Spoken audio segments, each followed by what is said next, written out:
Everyone, we're just getting things ready. So for the early birds that are there, you get to see how the behind the scenes magic happens as I set things up on the stream.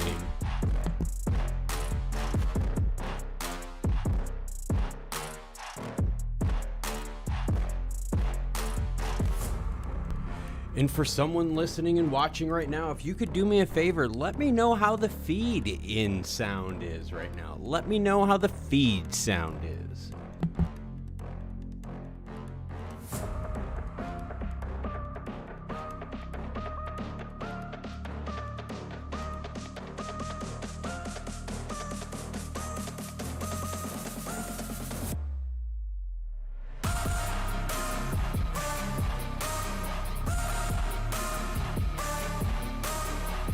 Yeah, there is definitely blood on the streets right now. Let me pause this here real quick. Just setting things up right now, a little bit early for everyone. But yeah, while I get stuff set up, let me know how the sound now on the mic is, because I've got Code 91 Diabolic saying the feed sounds good. Well, thank you very much. So just in case we got to watch some feed, we will have that juicy action fired up for you. But right now, oh my gosh, news, everyone, that I broke last night. Yep, we broke the news last night. Let's get rid of the metrics. I could care less at that point. But news broke last night about Binance acquiring FTX. Well, that's not what broke last night. What broke last night was the crash of the FTX token. This happened right here at 9:48 Eastern time. And Josh S. and Paul Spears both given the thumbs up. Thank you much. We're starting a little early, but that's all right. We're overachievers in this group, aren't we, everyone? But the big story, I broke it last night. I launched the video. It was like really close to like 12:30. My phone started freaking out. And all of a sudden I saw, whoa, what's the big alert? It was FTX's native token, FTT. Oh my gosh, they were holding resistance at 22, and that was not a surprise to anyone. That was public knowledge. In fact, if you look at it on the chart, you could see they were holding 22. That was the whole idea. Any liquidity that was being pulled out, they were pumping it back up to hold it at 22. So all of a sudden my phone alerts start going off, and my phone alerts, I have them set for 15 and 20% to start sending me text alerts and stuff like that. So anyways, my phone starts going off, and there you go. You watch FTX's native token, FTT, lose $500 million, everyone, in 7 minutes worth of time. Yep, you cannot make that stuff up. $500 million, 7 minutes worth of time. So I went to bed, and all of a sudden my phone starts going off even more, and I'm like, what the hell, guys? Like, I reported on this at like 12:30 in the morning. Boom, token started going down even further, all right? Looking at some of the lows right here, you're looking at, oh my gosh, 15.4, 685, and then when you zoom out, there you go. The rally there to pump it back up could not happen. Now, everyone out there is saying, well, wait a minute. Why the whole Sam Bankman-Fried FTX? And by the way, CZ Binance buying out FTX, bailing them out. I've got it up on Twitter, up on the screen. And you guys know the deal. We come here with proof, don't we, everyone? All right, so let me take a quick look at something. Hold on really quick here. But anyways, yeah, CZ Binance coming in with the hit. You're looking at it right now. They've agreed to their partnership. That's the deal, everyone. Cash crunch. So here's the problem, all right? So CZ coming in, bailing out FTX, all right? That sounds like a good thing. And, you know, and honestly, for the initial hit, you're right, it's good, all right? For the initial hit, yes, it's a good thing that CZ came in. Here's the problem. You're going to have more centralization of crypto, less competition. All right, FTX at the moment that this happened was the third largest one out there. All right, so they were the third. So now, think about it. CZ just got rid of one of their biggest competitors out there by bailing them out. So now you're talking about more centralization. And we know how the governments out there feel about centralization in crypto, don't we? Yeah, they don't like it, do they? The other problem we have is now you have more control with a single entity. That means CZ. Remember the cash that he's using right now to help out Sam Bankman-Fried, FTX, and all that? That means his reserves now are softened, which means if there's a cash run hard on him, guess what? We might be in even deeper crap. All right, don't get me wrong. Is it good that they bailed them out? Of course it's good. Of course it's good. It helped out so many people out there, consumers out there. The problem is, though, is your strong CZ just became a little bit weaker because he had to use his cash to take FTX and pump them up a little bit to give them some more liquidity because of the cash pull. That's why the market's right here. We're seeing exactly what's happening. They are shaking money out even further. Luna UST crash, everyone. You remember that when that started the bank run? Remember when every damn video that I was doing out there was based on, oh my gosh, like people stopping their withdrawals and all that kind of stuff? It's exactly what you're going to have right now. You're going to have big liquidations happening, and it is going to be nasty. Paul, Josh has given us the thumbs up. The rippling quantum glitch is definitely a red wave. Yeah, we're talking price-wise, a nasty red wave. Check out Solana, and we're going to talk about this, all right? We're going to talk about a few different things on this stream. Solana, partnership, Google node, right? Google Cloud Services node, validator. All right, cool. So Solana just like pumps nasty, and you know what? Let's do this. Let's do this. Let me get some of my stuff out of the way. And just to let everyone know, I am still fasting today. I have my first, my first item of food to eat today, so I'm just going to wait just a little bit here. But all right, let's get into this. Let's go to this because I want to bring up, give me a second here, everyone. I want to bring up and I want to show you Solana, and I want to show you guys something that you're going to have to pay attention to. And this is what's telling me right now that the market isn't ready yet. All right, here's Solana. This is before right here, all right? This is before the announcement of the Google action, all right? This is the pump that Solana got from the Google action. And if you guys want to go a little candlesticks, let's just do some candlesticks. Let's zoom it out just a little bit and let's blow it out to like a 1 hour segment just so we could see some sensitivity. All right. Actually, let's go a little bit tighter. Let's go 15 minutes on that just to give us a little bit more. Okay, so you can see here's the pump, right? Here's the pump that they got from the announcement of Google. Their crash brought them, the correction brought them even lower than where they started before. All right, so good news, pumped it. People played the pump. Just listen to the message. They played the pump and then they dropped it on everyone. They dropped it on this volume action right here. All those buyers that were buying it, they got dropped on. All right. So now hold up. I got more for you. So I want you to keep that in mind. We're going to talk about another crypto out there. And none of these, all right, I'm not talking to anyone about buying stuff.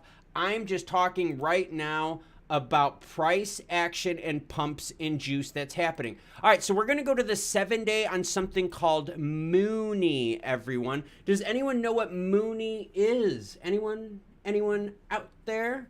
Mooney just did a program with Dude Perfect, all right? Say whatever you want about Dude Perfect. I am an Epic Trick Shot Battle Dose fan, but new Dude Perfect's kind of weird, but they're very commercialized. They have a very good commercial reach. People want to advertise and do things with them because their audience is so strong. Their base is huge. So they did a partnership with Mooney. All right, now I want you to look at Mooney's action. So Mooney over the last month was quiet, all right? And actually, let's go pre-DP, all right? So pre-Dude Perfect, you could see it.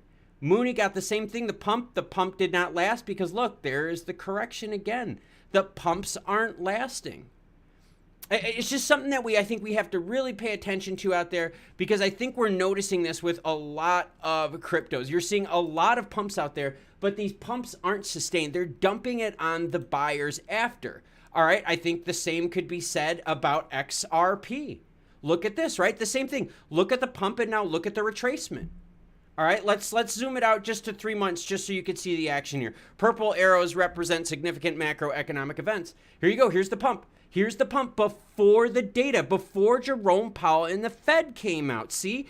Pumps up XRP. And now look, XRP is coming right back down to where it was.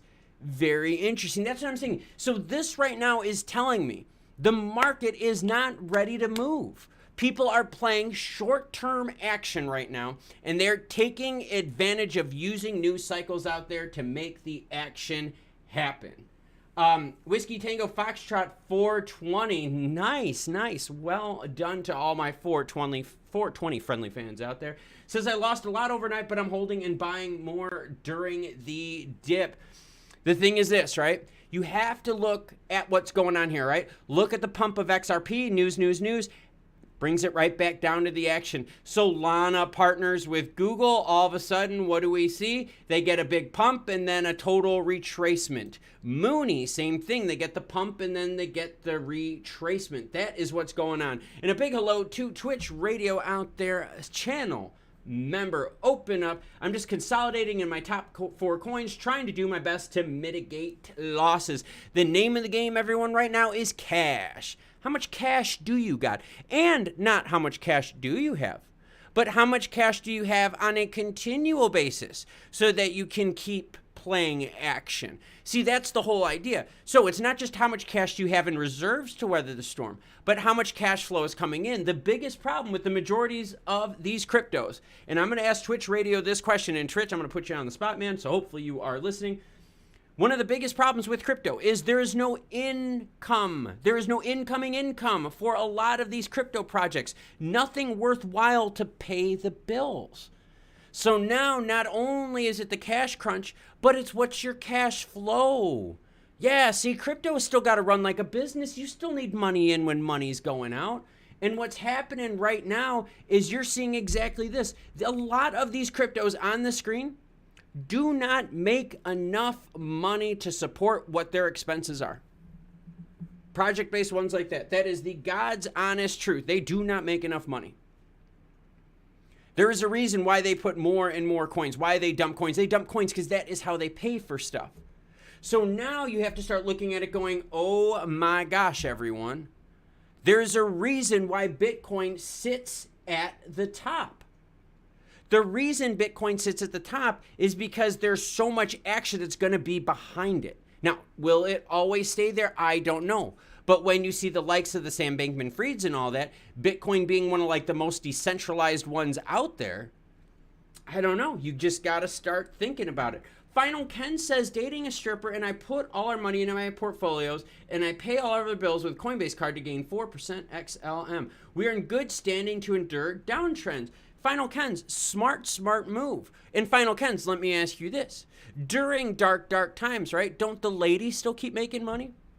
Alcohol sales are there, tobacco sales are there, all the things that get us through the stressful times, they still do okay, don't they, Final Kens? Good move on that, Final Kens. Way to keep the cash flow rolling in. Sniff is always bringing up the Bitcoin, and look, we got to give Sniff credit on this. As much as we don't want to be Bitcoin maxis, the idea is this. We are looking at the fact that Bitcoin, yeah, it's going to withstand it. They are the least centralized crypto out there. The least centralized crypto. For the Crown says, I see you're like T-Pain. I don't know about T-Pain. Maybe T-Grizzly, stack the hundreds up to the roof.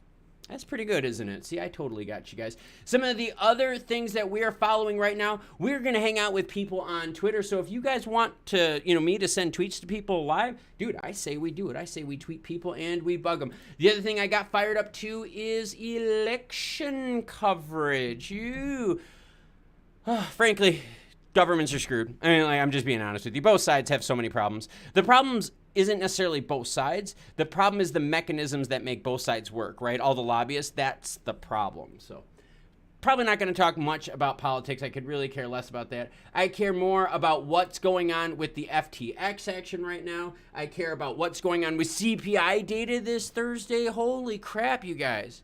CPI data, why aren't we talking about that? That's the other thing that could really screw us up.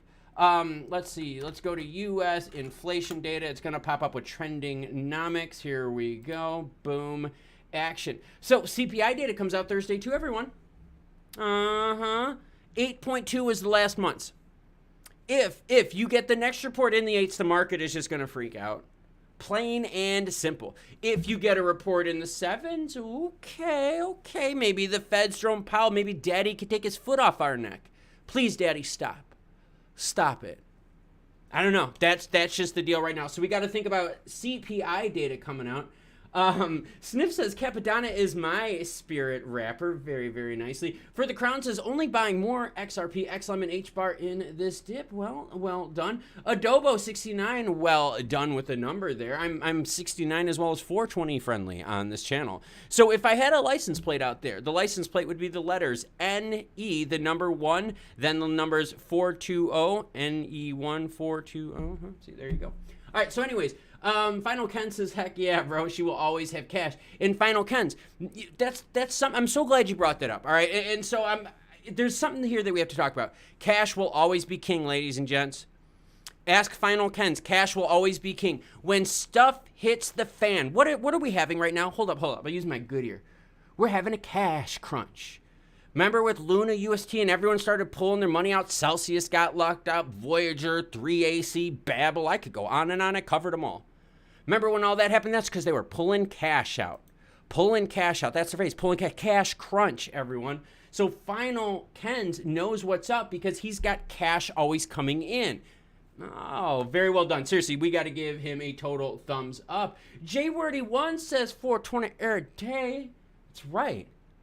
420, 24/7, 365. Why do you have locks on doors of places that are open 365 days a year, 24/7? Just throwing it out there. Think about that. For the Crown says, if I need some cash, I will sell some of my silver. Ooh, I don't know about that, man. To be honest with you, I'm not a precious metals toucher. I've been a stacker. I am on the stacking camp. Precious metals for me, that is some. I will stay away from selling precious metals for that. Seriously, God's honest truth. That is kind of one of those things that I just kind of, I don't know.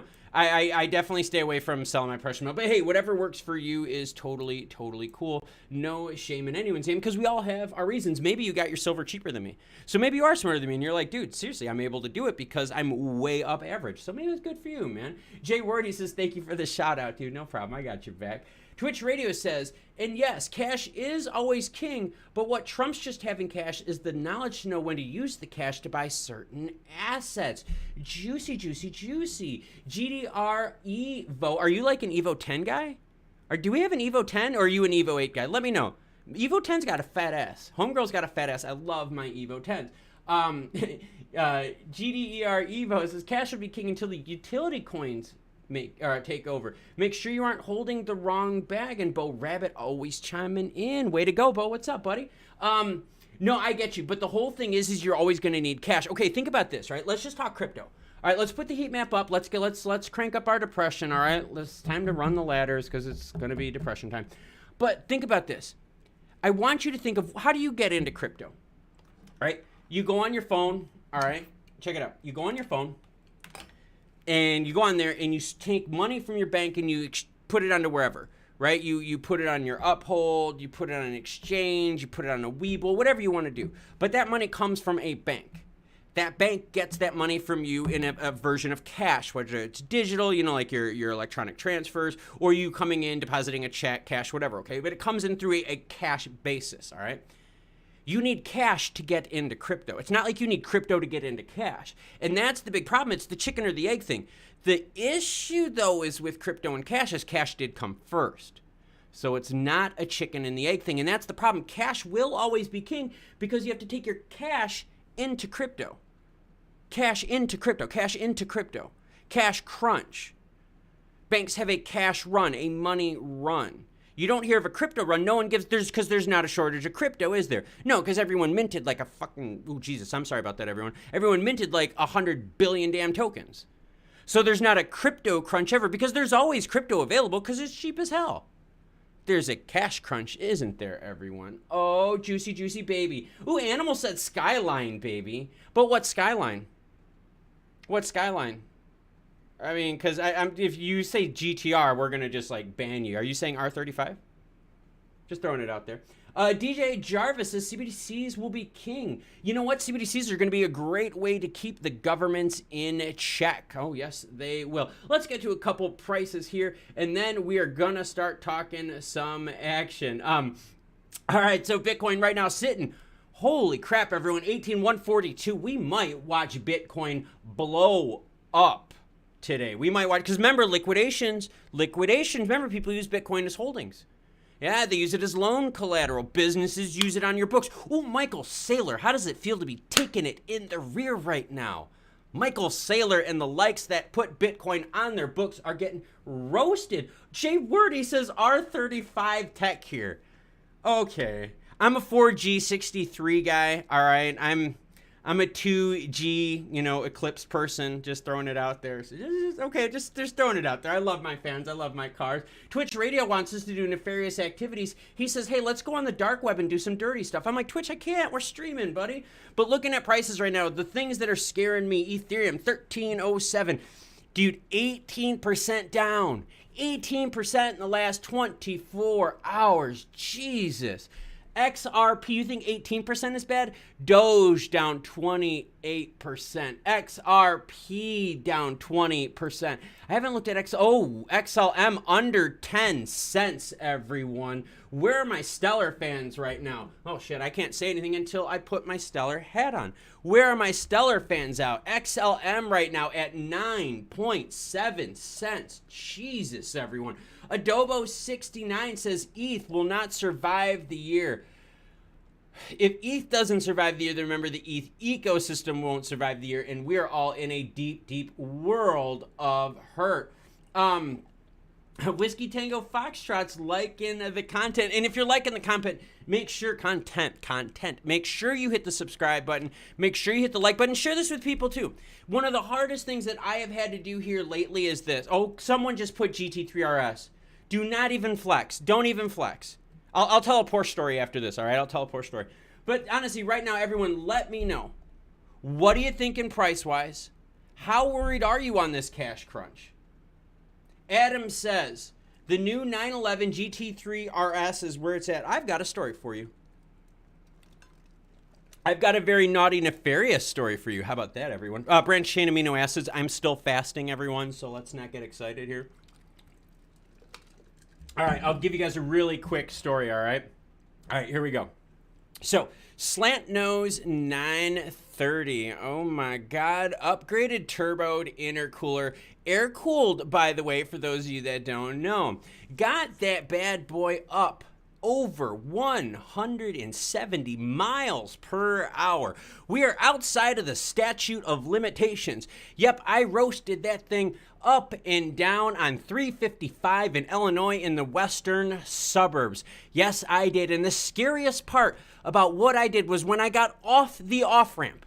For any of you out there that have ever driven a Porsche, you know exactly what I'm talking about. As I was getting off the off-ramp, I came in a little too hot. For most of you drivers out there, even you Evo or Eclipse drivers, you would have killed yourself. Why? Because you would have feathered the brakes. You do that with a Porsche with the way their engine and weight distribution is, you are done, my good man.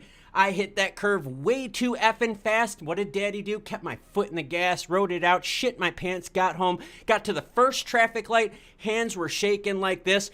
Car starts overheating. Why? Because I wasn't moving and I was ripping on that baby. There's my Porsche story for you. Slant Nose 930, taking it deep, air-cooled style. All right, here we go. Bo Rabbit 79 Chevy C10. Jay Wordy says, Stellar fan, I'm worried. Don't be worried.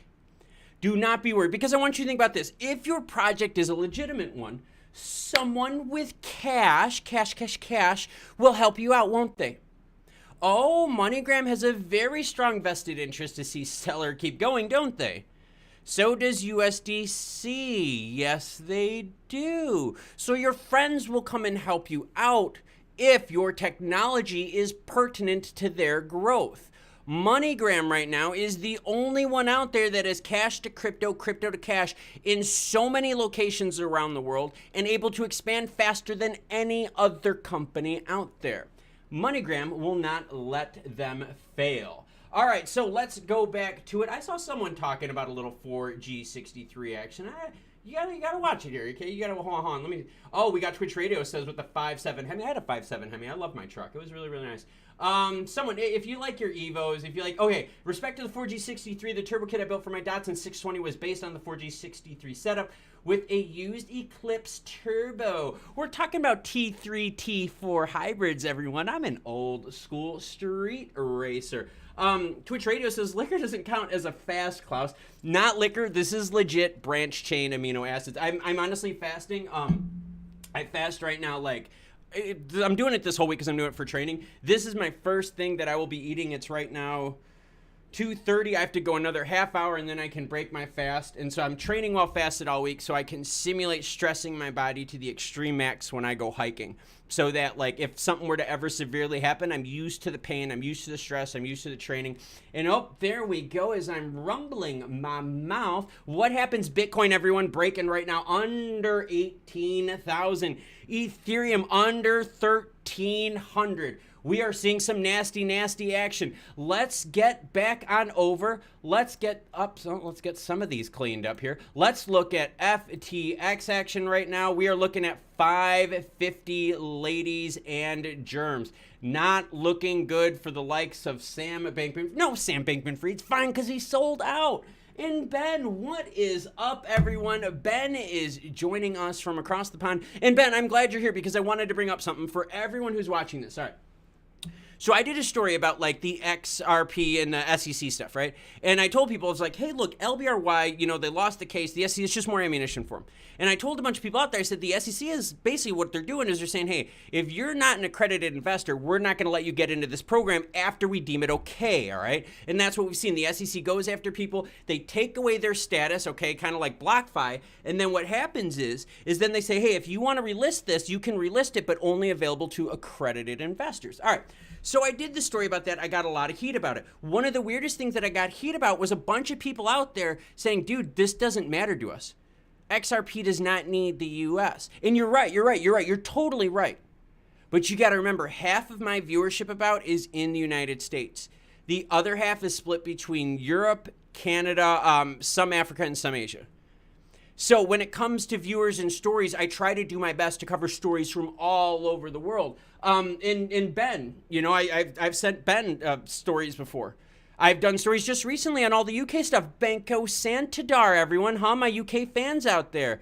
Oh, you can only buy £3,000 a month with your Santander banker. See, so that's my point. I cover stories with crypto all across the globe because crypto is global. So don't think I'm like singling out, you know, like the United States or, you know, England or anything like that when I do my stories. I try to cover it globally, but with the idea that there's a local perspective from some viewer there that's local watching my videos. Andy says, same here, good as it can be. What's up, Andy? What's up, Ben? What's up, Twitch Radio? Final Ken's bought the new Bitcoin low. Final Ken's was spending some cash, everyone.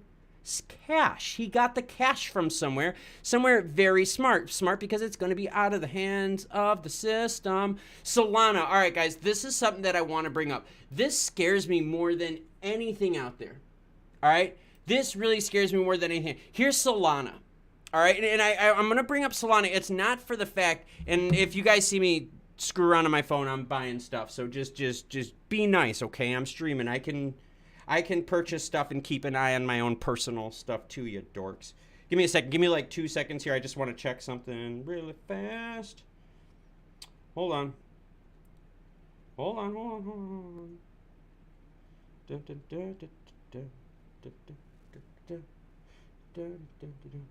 Sorry, just give me 1 second here. Okay, girlfriend. All right, cool. All right, so anyways, Solana.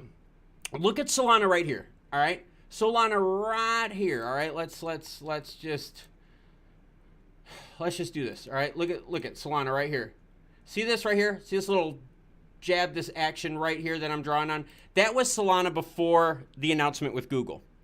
Solana gets the pop with Google. All right, here we go. Gets the pop with Google. Now crashes even below where they were. Well below. Look at this. Oh, God, I'm going to try not to sneeze. Sorry. Woo. All right, here you go. Oh, my God. See, now look at the Solana action. Look at this. So they get this pop with Google, which everyone would think would be great, right? But now look, now they've retraced even further. Let's zoom out to see how much further we can go. Oh, man, look at that. We're almost talking about back in the whole UST Celsius crash days. Isn't that nuts? So think about it. You just get this big pop right here. Look at this candlestick right here. High of 38.55 on that one. And now we're sitting here at 21.78. God, that's crazy. Baller Bill says, what are you buying? That's secret. No, I'm I'm going to keep my eye on some XLM. I'm definitely going to keep my eye on some XRP. My XLM loadings are very solid. I do need to work a little bit more on my XRP. I have to work on a couple short-term Ethereum plays. That's just my thing. So that's kind of what I'm keeping my eyes on right now. Remember, though, CPI data is just around the bend. And when it comes to cash, remember, that's how we have to do. We always have to have cash coming in so that you can keep buying. That's how your 401k works, right? They take cash, out of your check. It goes into your 401k. That's why your 401k is worth so much after how many years? Because you keep buying no matter what. Because you keep having cash to inject into it. But right now, we've got Sam Bankman-Fried saying, hey, guys, I'm hanging out in an island. Guess what? Screw it. Sam Bankman-Fried, everyone, accepted the hand of Binance and CZ. FTX will be now taken care of by Binance and CZ. That is the big news out there. Speaking of FTX on the price, let's go to a little bit of candlesticks. Ben R says, Klaus, what's your average price on XLM? I have gotten it down to sub 15 cents, all right? Sub 15 cents right now. FTT token, holy crap, look at this. That thing is really struggling right now. 366, 357. Can you drop or can you catch a falling knife? Yeah, my average is under 15 cents. Here's the cool thing about that, though, all right? To get that average down, I really had to work. I had to really work. Now, other projects out there that I've just rotated into over the last couple months, I didn't have to work that hard because the lows were already pretty much there. But yeah, my bigger ones I did. But again, like I don't need it, so I'm not really too worried about it. Right now, we are following FTT. Last time we hit 19 shots. Holy shit. Yeah, we did. We did 19 shots. So around the time when Ben and I were doing 19 shots, my average was in the upper 20s. Upper 20s, and I was already starting to chip away on my way down. So I've made a lot of headroom, everyone. I've made a lot of headroom. Thanks, Ben, for asking, by the way. And I don't mind sharing with you guys because, again, it's not me like pumping or shilling crap on you. I'm just sharing my experience and my journey with you. Let's see, GD or Evo says Solana network keeps failing. Maybe everyone realized it will fall under the pressure. I think that's what you're seeing. But look at this. These are crazy. Look at this. We have FTT right now, everyone. This is nuts. I'm sorry. I'm just watching the price right now. FTT is just way low. Let's just take a look right now. Heat map. You got Ethereum well under 13, everyone. 12.78. Liquidations are going to happen. Yeah, you know what? Let's start talking about Ethereum liquidations just so we can get prepared here real quick. We could do some easy math on Ethereum liquidations. Nothing crazy. I don't want to do anything too stupid right now. Let's go to Ethereum, Ethereum USD. And that's the whole other reason why I'm training fasted. When you fast, you also have to make sure your brain still can function. So when I'm out in the middle of the poop, right? When I'm out in the middle of nowhere, off trail, doing class 3 action where I'm by myself, I have to make sure that even if something goes wrong, I can still keep my mind trained under the stress. All right, so let's make some movements here. Let's take a look. All right. So this is where we're at right now on this candlestick. The low of this one was 1264. Of recent 1209. That was just a couple weeks ago. Let's take a look here because we're going to see what the most recent is. 896. All right, so if 896 is your low on that particular one, your high 1095. Don't look for heavy liquidations again until we get back down to the 11 and then pushing south. I don't know how much money got into Ethereum from Ethereum as of this section right here. And the reason I say that, when you look at the volume on the bottom, watch what happens when I zoom out. The volume here of this action is way less than what you saw here. So you kind of know of what money got squeezed out that bought here versus what money got squeezed out right here. Back to the comments. Ben R says, not too far, mate. I find stellar investors everywhere. Ben is having a chat with someone else in the group. Awesome, because we do have a great community of people out here. So thank you, everyone. FTT and Binance played us for a fool. Evidently, everything is okay now between them. Here's the problem, guys, with the Binance thing. All right, Binance had a bag. Okay, let's talk bags. Let's play some bags. You guys want to play some bags? I'll play some bags with you. All right. Yeah, I did. I looked at their tweet. It's freaking nuts. I have their tweet actually up on the screen. I have it right here. See, I got the tweet. I got the tweet right here. See? But anyways, let's talk about Binance. Let's talk about FTX, all right? And let's make sure we get this straight because there is going to be a little bit of poop up, okay, that we got to talk about. And right now, I'm going to keep FTX's token up on the screen while I talk about it. You guys can watch the price right here. It's going to be changing live. All right, $4.04, by the way. All right, so here's the problem. You got Binance, you know, CZ. You got Sam Bankman-Fried and FTX. We're just talking money here. We're not talking politics. We're not talking country origin. None of that crapola, okay? Binance has got big bags. Sam Bankman-Fried said FTX has big bags, all right? Now, we find out that people have been pulling cash out of Sam Bankman-Fried's FTX. When they're pulling cash out of Sam Bankman-Fried's FTX, their whole cash holdings start getting smaller and smaller. If more people decide to pull cash out of Sam Bankman-Fried's juicy action, guess what happens? It starts going and going and going and going lower and lower and lower. Okay, so now that's their cash reserves getting depleted. Now, remember Binance and their big bags. Okay, so now Binance has this big bag. Binance sees them shrieking. Binance says to Sam, hey, how much money do you need to make this happen? Sam goes, look, I need quite a bit to make sure that I'm safe. Oh, okay, cool. So now Binance has this big bag. They're now taking some of that big bag. So now Binance gets even smaller because they have to take some of that money, help out all the cash that's being withdrawn out of Sam Bankman-Fried's FTX. Now, that money, right, that balloon, do you guys remember those balloons when you used to squish it and like the one side would pop out or like the other side would pop out? This is not one of those balloons where the balloon stays the same volume of air-wise, you just make it move shapes. No. What happens here is that cash goes from here, goes into here. That cash that went in here from FTX is gone. People have been withdrawing it. So it's not the same power in the market, which means what we have up here with CZ and Binance, the biggest player in the game, has now less cash to weather the cash crunch storm. What's scary about this is when you think of Binance's big bags and when you think of Sam Bankman-Fried's FTX's big bags. Remember, what did Sam Bankman-Fried do? They bought out a lot of stuff, right? Because he said, I got lots of cash. He gave a lot of money to political stuff out there, didn't he? FTX also sponsored Major League Baseball umpires, huh? So Sam Bankman-Fried spent a ton of cash. He was the third largest, right? That exchange was the third largest in the world. So now the third largest, gone cash. Your biggest in the world now had to take a huge chunk of their cash, give it to the third largest because their cash is just blowing out fast. They can't keep up.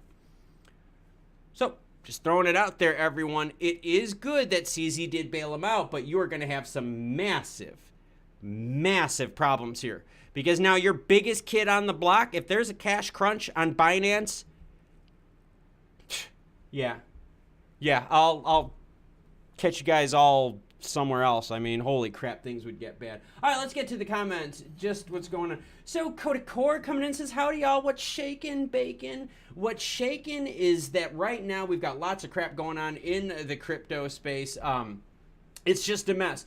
Verhoofty Floofen says, hi everybody. Well, hello, Hoofty Floofen. Mike in Clown World. That's true. We are living in Clown World, everyone. Mike in Clown World says, I'm going to walk away for a few weeks and look again in January. I don't trade. Ben says, Klaus, do you think this is the double bottom? I have a feeling the price is going to pump with some good news in the elections. Guys, we still have CPI data. The pivot for the market is going to happen with CPI data. That is what's going to change all this. That is going to, if CPI data comes out and looks good, that the inflation, right, the rate hikes from Jerome Powell and the Fed are working. If we start seeing CPI go down, that means the rate hikes are working. That means Jerome Powell can take his foot off the Fed. It means cash, right, being able to do business isn't as expensive. Double bottom, I'm not even going to say until I see CPI data on Thursday. God's honest truth, that's how pivotal that action is. Adobo69 says, can the ISO 20022 this November help us pump? No, it cannot help us pump. Macroeconomics are ruling the roost right now. Jerome Powell, CPI data on Thursday is going to be the big factor. The screen being red right now is because of what, everyone? Cash crunch. Cash crunch. For crypto to get big, you need lots of cash. What do we have right now? The problem is we have a lot of people taking cash out of crypto. DeFi Joker says crypto is dead until the bear market is over, mid-23. And that's my thinking too. I'm leaning more that way. I think we got time. I think the reason we know we have time is because when you watch projects like Solana get pops on good news, nothing lasts. They partnered up with Google with a little validator node action. Mooney does stuff with Dude Perfect, and that just didn't do a damn thing. So all of the cryptos out there that have been pumping just aren't doing it. What about XRP? XRP, look at this. They had the pump when the last time we got the CPI data. And DeFi Joker, CPI data will pump the markets. If the first number is a 7, CPI data will pump the market, because that then is the signal that the Fed could take their foot off the gas pedal and not kill us with another rate hike around Christmas saying F you to the consumer. But look at XRP. All right, and we got War Galley here. What's up, War Galley? How are you? XRP, here's another one. They got that pump when the Fed made their announcement in September. Yeah, look up the dates. There you go. So they got the pump. Now look what happened. This last action brought them before even that pump. Nothing is lasting in the market. It's going to take time. So DeFi Joker, it will pump it, but it doesn't sustain it. You have to make sure you're using the right language, right? I got it up on the screen. Purple arrow shows me that yes, CPI related data does pump it, but it doesn't last. When you zoom back out, you're like, oh, that still sucks. I get what you're saying. It does pump the market, but it does not mean that we're on the path up. A pump and drop is just a way to trade. And that's what we're seeing right now. Slow Burn says, give us the boroughs of New York live. All right, hold on. Here we go. Brooklyn, Bronx, Queens, and Staten, from the Battery to the top of Manhattan. Gotcha, buddy, right there. Slow and Brown, did you like that? All right, sorry. DeFi Joker says agree, won't sustain it. But you get my point though, DeFi Joker. You'll see these mini pops, and that's what this is telling me right now. This is telling me that the bear market for crypto is going to be going for a long time. Crypto doesn't pump until cash is more readily available in the market. You don't have cash readily available in the market if your interest rates are blowing up through the roof. Oh, because that means your credit cards are more expensive, your home loans, auto loans, home equity lines of credit, business loans, ladies, yes. Business loans are more expensive, aren't they? Cost of business goes up. Cost of business goes up. What happens, everyone? They start laying off people. Oh, Twitter layoffs because they're not making money. We find out that other social media outlets now are also laying off people. FTX is going to have to lay off a bunch of people. Wait for that tweet to come out here in the next week. So when you lay off people, there's less cash, even more that can flow into crypto. The more they squeeze retail cash out, the worse they do. That is the opportune time for banks to get in at their best, at the hit, when things are nasty. That is the time. We're not at that time yet. Banks got a lot of squeezing they could do to us. You call Jerome Powell daddy, because even if you don't live in the United States, when he puts his foot on your throat in the United States, turning off that valve of the cash of the United States, think of all the bills that are in the United States that have money that go everywhere else in the world. That money just gets more expensive because your borrowing rate is higher. When the borrowing rate is higher, we can't borrow as much, can we? No, we cannot. So the valve of the United States, Jerome Powell, when he puts his foot on your neck and you say, Daddy, stop, you have to listen, whether you live in the United States or the rest of the world. The United States is one of the biggest exporters of finance out there. Yes, exporters of finance. We prop up a lot of markets. Do I like it? No. Do I believe we should be doing it? No. But that's the system we're in. So if you turn that valve off on the United States, you turn off a lot of the valve in the world. XRP, all right? XRP does not, I repeat, does not need the United States to survive. But would you really want to destroy your biggest market? Would you really want to take all of U.S. institutional money off the map? U.S. retail money off the map? Venture capital action that could start using crypto here in the future once we get some reg changes. You want to go through that? No. That's why macros are ruling the roost right now. That's why when you're seeing stuff like this, when you're seeing cash crunches like this, extreme down candlesticks, like in the likes of XRP right here, the reason you're seeing that is because there's cash being pulled out of the system and we're not pumping back up. That's how crypto gets its price. Look at Solana. Look at it's the pump. The pump of Google did nothing. Think of Cardano, Vasil hard fork did nothing. Ethereum, the merge did nothing. Nothing, nothing, nothing. Crypto is pumps and dumps right now. There is not enough cash flowing in to blow up the balloon, of 20,000 plus cryptos out there, a lot of which drain us of cash. Ooh, there's the other drain on cash and crypto. All right, let me get a little drink here. We got Jimbo Tango jumping in. More friends across the pond. Yes, everyone. Big shout out to Jimbo Tango. Seriously, half the fans are United States residents. The other half are outside the United States. So when you guys see me do a lot of videos about the UK, when you see me do a lot of videos about like Canada related content too, it's a lot of fans from there. Let me get a quick drink here. All right. Let's see. Whiskey Tango Foxtrot says, I was able to get up on Uphold, no problem. You know, you don't hear a lot about Coinbases either lately. And what's up, Massimo? I see you. DeFi Joker says, I buy every dip, then it goes lower. That's why cash influx is important. That's why when they built these like 401k mechanisms, it's because every week or every 2 weeks, whatever your pay cycle is, that cash gets put in. So it's not like you're dropping big bags at once where you could all of a sudden be down by 20%. You average out over time. If you get rid of the moonshot philosophy and you look at this more as like incremental investing and you invest in crypto the same way, over time you win as long as your projects are good. Same with the stock market. Over time. XLM right now, everyone, right now sitting under 10 cents, 9.7. Verhoofdy Floofin says absolutely long term. Diamond Hands. Eric Feller says, glad I cashed out on Sunday. Pure luck. War Galley chiming in. And again, thank you to all the fans of the channel. War Galley says, hard to hit the actual bottom DeFi, but as long as you can get close, that works. That's right. Do not ever time the bottom or the top. That's not financial advice. It's just freaking common sense. Don't try to time stuff. You will lose. It's all bots moving the stuff anyways. Play within the field goal markers, right? Play within the lines, gentlemen. Play within the lines. All right, let's see. Whiskey Tango Foxtrot says, I bought a lot of XRP at 80 cents. Wow, hey, it happens. No one can predict what the hell has happened. And let's be honest here. Why are people pulling money out of crypto? Who's pulling money out of crypto? Maybe that's the better question, though. That's a better question. Let's see. So is this the Black Swan event we have been looking for? No, I don't think so. I mean, here's the thing. These are some nasty candlesticks. All right, we've got Solana up on the screen. Let's go back to the heat map. Heat map's seen a little bit of relief. 18 for Bitcoin, Ethereum 13. So we got out of the 12s and 17. So we're good there.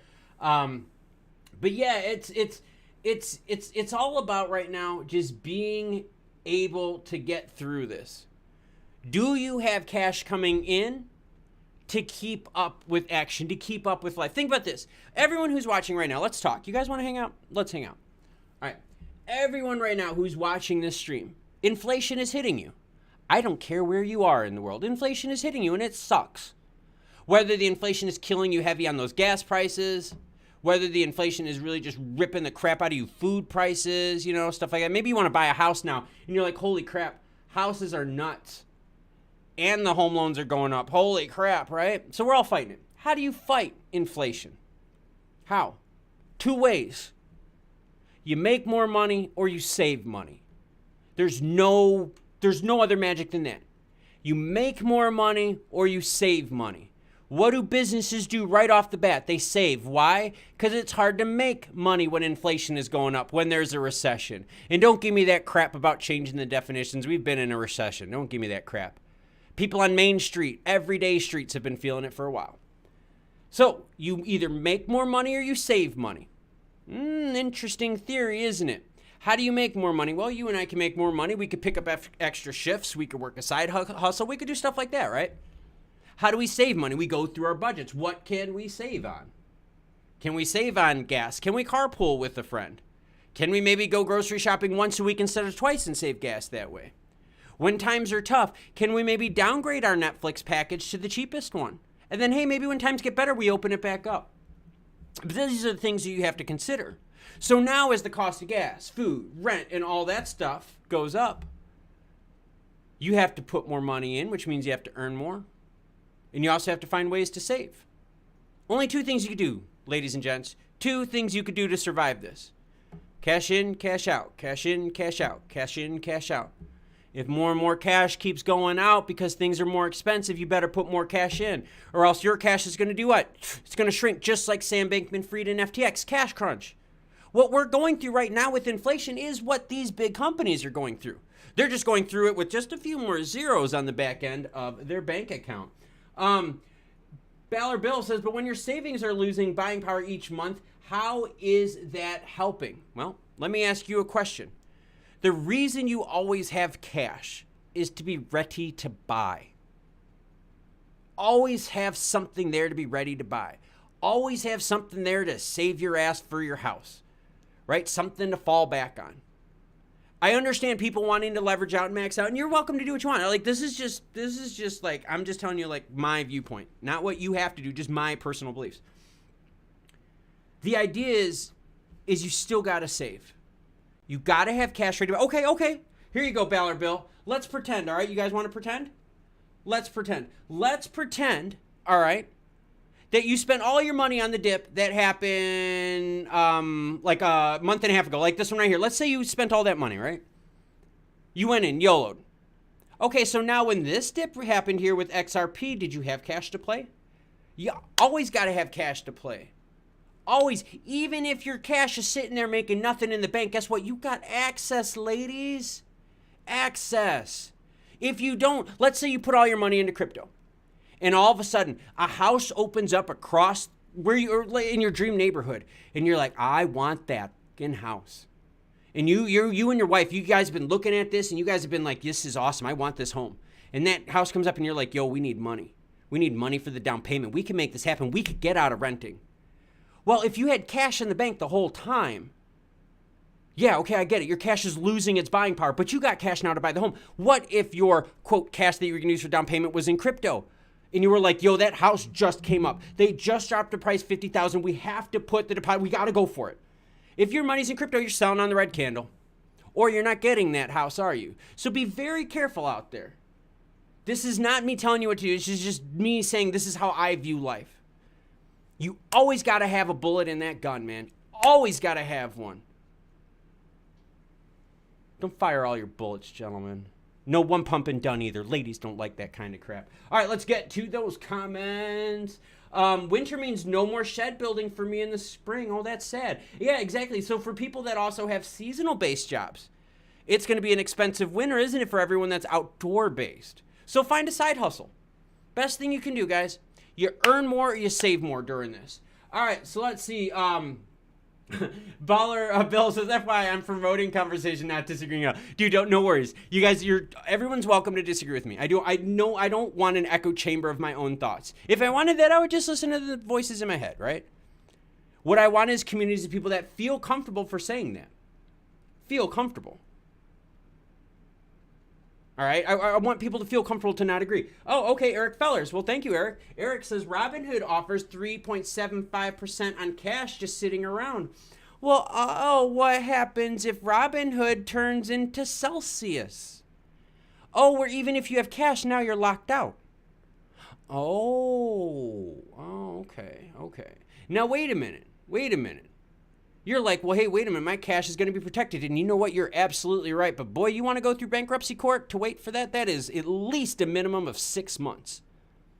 Celsius got partial approval to release cash to people that had it available to them. It took like 3 months. That was just people that had cash, not USDC. I'm talking about cash in their account. So again, that house would be gone, wouldn't it? But I get your point. I do get the point on the 3.5%. I do get that.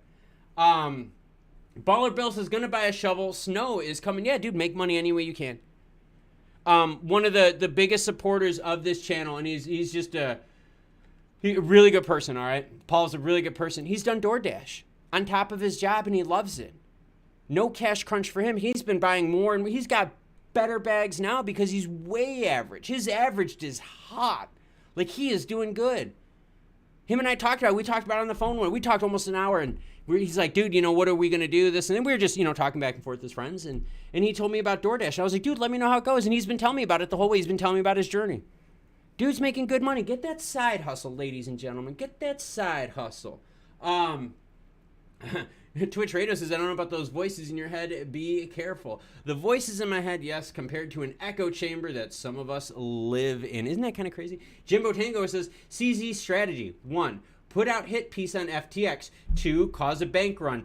3, destroy competition. 4, buy FTX cheap. 5, win next market. Okay, Jimbo, you're right. And the scary part about that, though, and I don't know if you saw the thing, the problem with CZ, though, is now crypto becomes even more centralized, doesn't it? Ooh, that's bad for people in the United States because Gary Gensler hates that C word. Ooh, he hates that C word. So that's a big problem. The other big problem is since FTX is bleeding money because people are withdrawing by CZ and Binance pumping them with cash, that means now CZ's money is going less. So now CZ's got less cash to weather the crypto winter. Very interesting. War Galley says, just went to buy some XRP and Uphold, and yep, transactions are pending at the moment. Uphold is busy.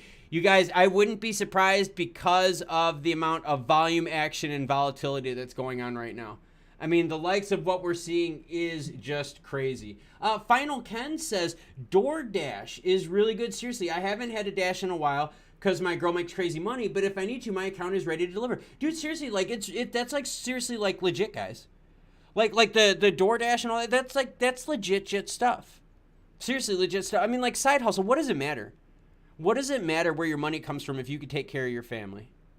You know what I mean? And like that's why when it comes to inflation and all that stuff, that's why you got to look for it. You got to look for how do you save and how can you add more. Sorry, I'm being a bad boy right now, so you guys just be nice, all right? Don't say anything. I'm buying now. Leave me alone, all right? Give me a few minutes. Give me a few seconds here just to live my personal life. Hold on, ladies. All right. Give me a second here. Sorry, I'm just going through and just checking because a bunch of my alerts went off. I just want to see if some of my targets were hit. So, until I get that here, let's just take a quick look at the heat map. Give me a second here. If you guys could see like the speed at which I'm doing this, it is just very, very impressive right now. Give me a second here. Hold on, I just got one more thing to check on. Give me a second. Give me a second. Dun, dun, dun, dun, dun, dun, dun, dun.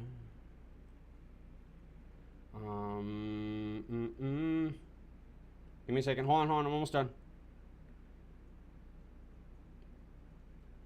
Okay. Make sure I did this right. All right, cool. Sorry about that. I just had to get some stuff in. Okay, so anyways, back to it. All right, Robert Melvin says, you think the FTX thing is just FUD to scare the market, or are they actually insolvent? Here's the deal. Always go to root cause. Whenever you have a problem like this, go to root cause. What caused people to pull money out of FTX? What caused people to start pulling money out of Luna where they became depegged? I want you to think about that. Always go back to that. What caused this issue? Do we know what caused people to pull money out? I mean, think about it. So let's do this, okay? Just hear me out. So last night, you and I are hanging out, right? Let's just hang out. Me and you were hanging out, right? You were hanging out. We're at the bar. We're just knocking a few back, all right? Are you thinking of pulling your money out of the market? Was there any news today that was coming? Unless you're going to tell me you're selling like pre-election? Like, are you going to tell me this is a pre-election money pullout pay? I don't know, dude. That'd be a hard one. So I'm sitting here thinking last night, we're hanging out at the bar, and I'm like, well, dude. All of a sudden, boom, phone goes off. It's like, oh, what the hell's going on? I mean, why do people pull money out? What was the event? What was the triggering event last night at 9:48 p.m. Eastern Time that caused this candle? That caused the big hit to break 22 and drop that thing down 500 million in 7 minutes. What caused that? I don't think that's you and I and everyone else out there thinking, oh, I need some cash, let's take it. I kind of feel like there was some big money pulled here and that this was a big money pull. I really thought so. I really thought so. Back to the comments. Twitch Radio says, Qcoin is where you can get XRP fast and send to a code wallet. Thank you, Twitch. War Galley, tempted to grab some XEC2 as it is below 3 cents. Have money to shop when there's times like this. If you keep buying massive amounts, are you ever going to have the money? Eric Feller says creation of unlimited money. Sniff says we're all going to die. Sniff, we're all going to die someday. I'm choosing my way. That sounded weird. Like, I thought it was going to sound cool like Terminator-esque. It didn't come out that way. My bad on that one. My XRP target for Twitch is 33.2 cents. Interesting stuff, everyone. But yeah, so right now we are looking at FTX being bought out by CZ. The market is extremely, extremely red, but if we look at the day, let's just zoom in. Let's not freak out, everyone, okay? Let's hold on. If we look at it here, did you buy and are you kind of get a little short-term action? Oh, okay. That's what's going to happen. You're going to see people buy and short-term action. Jimmy Riggin says BZ just pulled out. I don't mean to sound weird. I was going to make a naughty joke, but I decided not to. Let's find out if CZ, my man, said it. All right, where's CZ right here? Hold on. I'm just looking right now. I don't see anything from CZ regarding that. Do not see that. So Jimmy Riggin, if you've got an article or anything that says that CZ backed out, let me know. I doubt it. If CZ and Binance backed out, I guarantee you the FTT token would be even way lower than this. I mean, I think you'd be seeing you would be dropping lower. You'd be in the threes. And right now we are at 428, 431. Eric Feller says there was a podcast of FTX creating unlimited money. No, they're creating unlimited coins, not unlimited money. Remember, we don't have a crypto crunch, everyone. There's plenty of crypto. Shit. Well, how much crypto does XRP or Ripple Labs have locked up? How many billions? How many billions does Stellar still have locked up? Guys, we do not have a shortage of crypto. We have a shortage of cash in the crypto market. Hey, Chris is here. What's up? Chris says this feels like a washout of over-leveraged longs before the run up. I don't know if this is the black swan, Chris. I don't know. I mean, if this is the black swan, I thought I was going to see more than a 20% pullback because that's all you saw. 20% pullback, and think we haven't even hit CPI data. CPI data comes in the 8s, you're going to have the markets go because Jerome Powell and the Fed is going to step on you again. So I don't think this is the black swan event right here that we've all been hoping for. Because I just want to rip the Band-Aid off. At this point, I just want to rip the frickin' Band-Aid off right now. All right, I'm sorry. I have to at least eat something. I've fasted all day, and I've trained a couple times already, so this is my first calories of the day, so I'm going to snarf this on cam. So don't feel like I'm not trying to eat in front of people, but I seriously, like, fasting and training really, really just destroys you. And real quick, if everyone right now, let me know in the comments, where are you watching from? About half of my viewers, and I dropped my banana, about half of my viewers are from the United States. The other half are from outside the United States. So let me know where you're watching from. As I eat my banana, I might even mute my mic for a second, unless you guys want ASMR banana chewing. If you want ASMR banana chewing, you put that in the comments and I'll do it. Final Ken says, I was expecting 50 to 60% for the black swan people are hoping for. Same, my expectations are honestly more in the 1/3. 1/3 that pushed it to 40%, then I would feel comfortable labeling it an event like that. Because think of what Luna UST did. A lot bigger than this 20% weenie hut bullshit. Well, oh wait, here we go. UK, British Columbia, Pennsylvania, California, Philippines, rock on, France, hello, Phoenix, UK, Switzerland, ASMR, I got your back right here, Foxtrot 420, USA, Idaho, Southeast Corner, Albuquerque, no open mouth, see y'all. Okay, just no open mouth. Okay, you got it, I got it. I'll chew closed mouth, none of that weird shit. Virginia Beach, Long Island, New York, Massimo, Illinois, hey, Whiskey Tango Foxtrot, we're in Illinois. I grew up Lisle, Naperville, like my whole life. My wife is from Bridgeport, so if you want Illinois, I got your back. No mouthful stuff, but you can hear that this is a good banana. It's not over-ripened. It's just right. First calories of the day, by the way, and I've already trained twice. I am like freaking dead right now. Ohio, Canada, Quebec, yes, Quebec. Oatville, Bossville, let me know. I love the chateau, do you? All right, so anyways, what we're looking at right now, we got some Texas in here. What we're looking at right now is the markets definitely appear to be recovering. I repeat, I have not seen anything from CZ on Twitter that says, hey, I have pulled out. And the only reason I see that is because I see his announcement here 4 hours ago where FTX asked for help, but I do not see anything here that says he pulled out. All right, I do not see that. So if anyone has something like that, let me know. Oh, we've got a couple people from Montreal. Very good, my Montreal fans. We got Texas, San Antonio. Got something on your mustache. I probably have a lot of crap on my mustache. See, that's why I just don't want to eat while I can. But seriously, like, I've been fasting all day, so I got to do it. Okay. Right now, big stories is FTX. And here's what I'm thinking. You guys want to follow Black Swan events? Follow this one ticker. Follow FTT. Okay? Oh, good day from Queensland. Good day, Violet. Good to see you here. Bananas don't go back once they go black either. No, they don't. Bananas get nasty, and then you have to turn it into, like, banana bread. But first calories of the day, everyone. Well, and even if he was joking, I'll sit here all day long just scratching. Oh, my God, what the hell is wrong with me? No, I don't mind if you guys pick on me. It's really cool. And so anyways, let's talk about this. If you were going to follow one thing, okay? One thing. Give me a second. If you were going to follow one ticker, it's FTT. God's honest truth right now. This would be the only one I would follow all day. If you follow FTT, that is going to tell you exactly how the rest of the market is going to react. That is exactly how it is, all right? Because right now, what started this was FTT, okay? We haven't had the liquidations of Bitcoin, the crazy ones that have caused even more flash crashes. Ethereum liquidations, like I told you guys, we're not even going to start getting excited until we get to like 1100. If we don't see Ethereum 1100, you're not going to see any liquidations on that. Bitcoin, honestly, you're going to have to get 17. Now, I'm not talking high 17s. I'm talking like low 17s before we start talking liquidations. So right now, it appears that we've kind of avoided the worst on this hit, which is really good. But again, if you want to track a crypto for the day, you should definitely track FTT.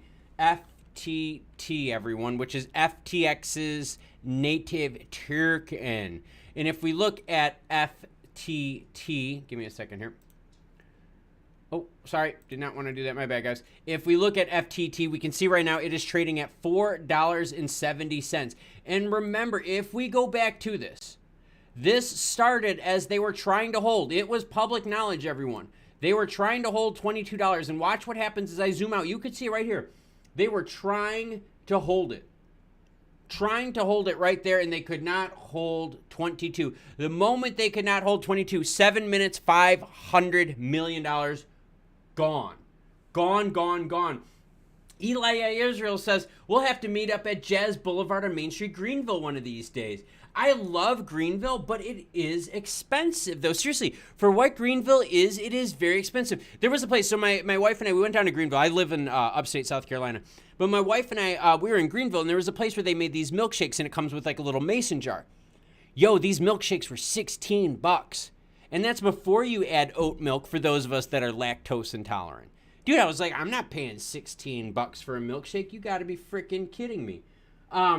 Party Farm says Bitcoin hit under 16. My bad on that. Sorry, you're right. It was 16 that I'm looking for. Thank you again for that, Party Farm. Sorry, I'm just trying to roll through stuff here quick.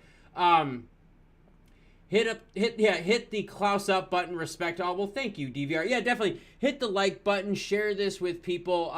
Let me know. I mean, how can I make the channel better? Whiskey Tango Foxtrot says Mount Vernon, Illinois. You know what?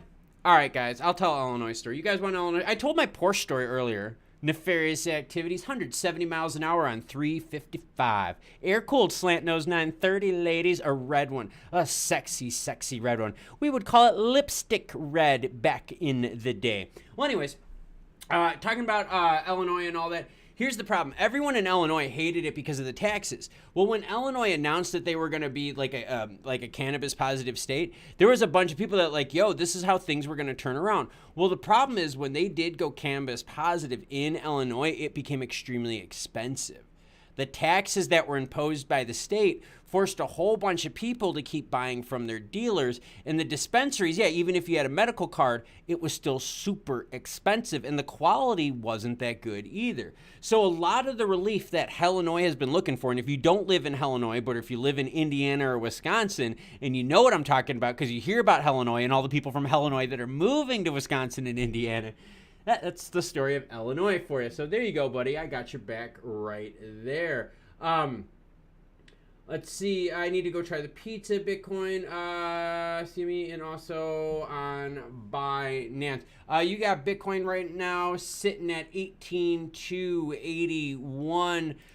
Big news right now, though, is again Solana, everyone. That is a tough one.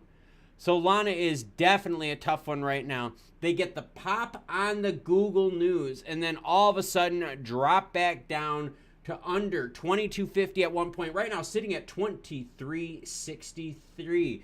Verhoefdeflufen says, one good thing about California is that I am able to grow legally in my backyard. No, and that's very true. And actually, you know what? So of all the places that I've traveled, I will say that I think the growers out in California, and I do not condone the use if it's in states where it's illegal or countries where it's illegal. I get that, okay? So YouTube, back off. Back off. I put my disclaimer.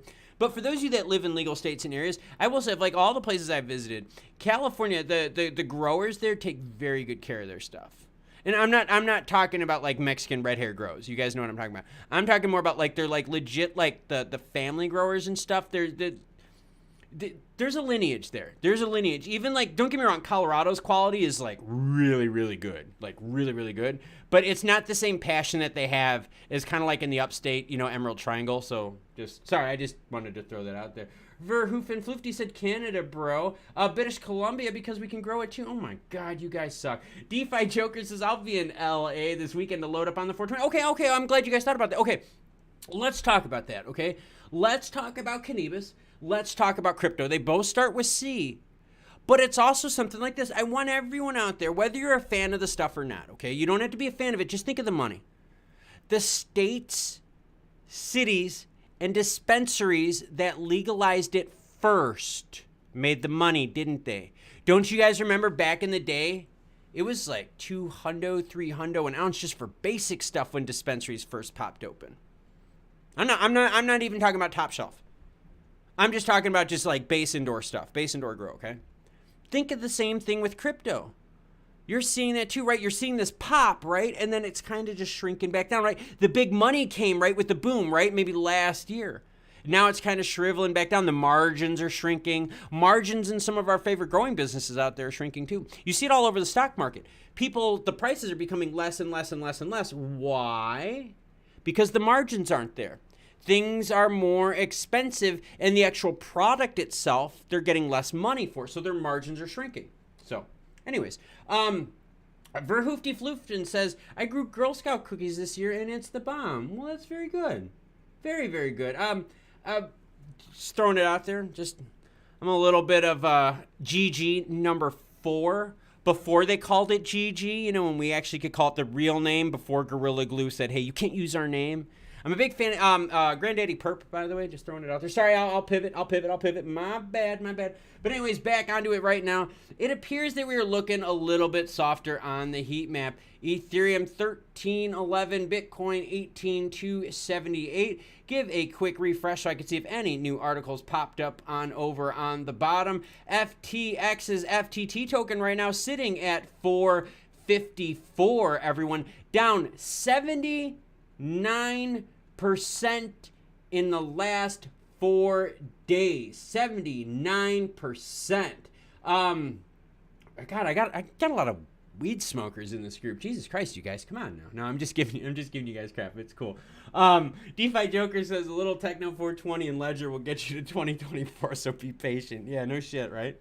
I mean, you know, if that was the one thing, you know, when they did the pandemic and the lockdown, churches got shut down, but your dispensaries stayed open. I was like, we got our priorities, man. Like, I got your back. I got your back. Remember, too, everyone, Thursday. Yes, everyone, Thursday. We have CPI data coming out, 8:30 a.m. Eastern Time. We will be streaming live for that. We need CPI data to come in with a 7. First number has to be at a 7. It cannot, I repeat, it cannot come in at an 8. That is not what the market needs right now. Massimo says, recent studies have shown that smoking destroys the memory. Well, if that's true, then what does smoking Janage do?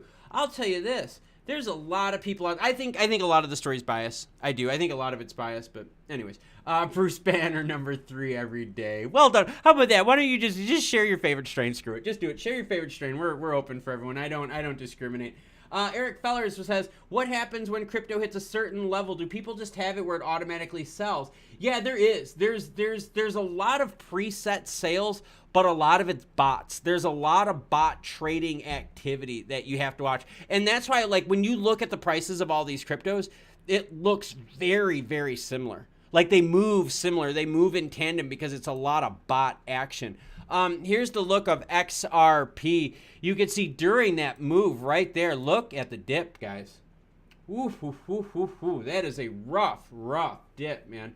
Eric Feller says, I watched a live stream last night and the guy was saying, get out of FTT. Yeah, that's my thing, man. I mean, that is, I would definitely, I'm not a fan. I'm not also a fan of like the Luna Classic plays. I'm not a fan of any of that stuff. Yeah, and DeFi Joker, it's true, a lot of bots. And that's why the markets move like that. That's why it's like so lockstep. That's why I like this here, watch. Watch what happens. I'm going to show you guys what I'm talking about with bots. Because remember, things are different. We all think differently, don't we? Some people like CPI data.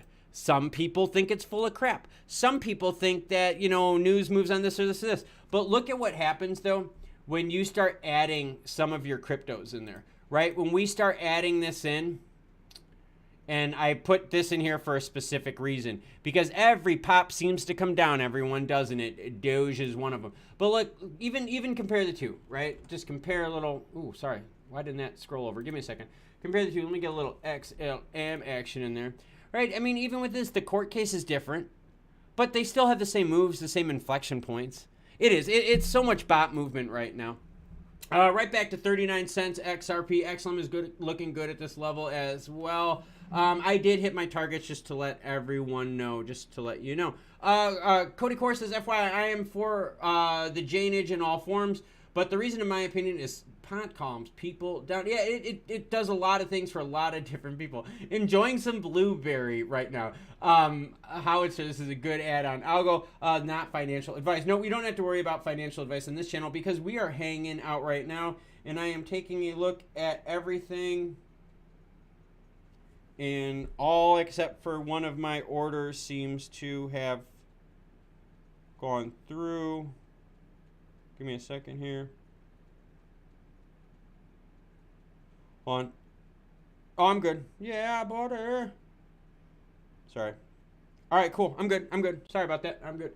All right, so anyways, Howitzer says, might wait till CPI, so maybe it'll... And that's the thing, right? Always have that cash flow coming in so that you always have buying power. Just something to keep in mind. Michael Lopez says, if CPI comes in under 8, this could be the turning point. So potentially, this could be the last time to buy cheap, but who knows? That's the thing. Definitely save some powder. Definitely save some powder for CPI data. Definitely. And then here's the thing. If CPI data is bad, okay? If this CPI data is bad, when Jerome Powell and the Fed meet next, you're going to see the market price that in ahead of time because they know Jerome Powell is going to pull that 75 right back out. He's not going to pull the 50. He'll pull the 75 again. You'll see 75, 75, 75, 75, 75, and 75.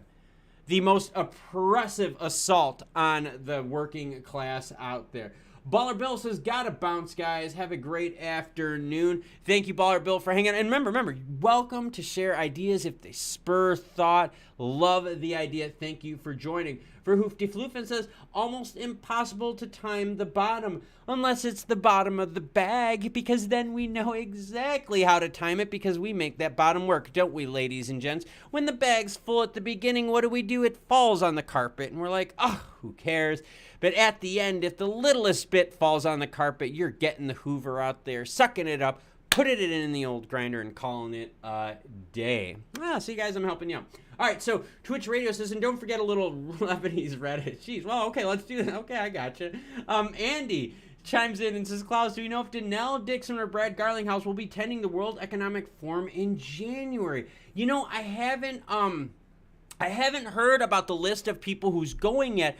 Now, okay, so Stellar and Ripple Labs both attended the Switzerland event.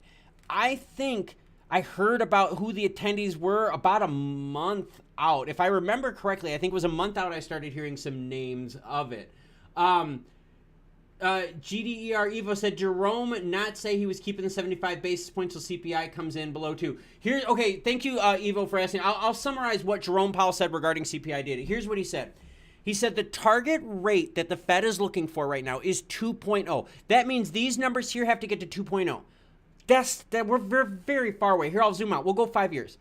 The last time we were at 2.0 was first quarter of 2021, and then it just blew up. All right, so they're going to keep dropping heavy basis points hits until we get to that 2.0. He said 75s are on the table, 50s are on the table. His thing, what he was talking about was lag effects. Is the Fed doing so much now that it has a lag effect months down the road? All right, that what happens is when months down the road, these effects hit, they did too much potentially. That's the fear that we're looking at right now, okay? So what Jerome Powell said was, hey, if we need to, we're going to keep backing out 75s. You know what that tells me? I don't think we're ever going to see a hundo. He's not saying it. So Jerome Powell said, yeah, I got the 75 on my right hip. I got my 50 in the left hip if the CPI data looks juicy. He's not going to back down to a 25 basis point hit. Now, if CPI data comes in freakishly low, 7.0, 7.2, 6.0, it'd have to come down a lot. I'm being real here. It'd have to come down a lot for him to then back it down to a 25. No way. No way in hell.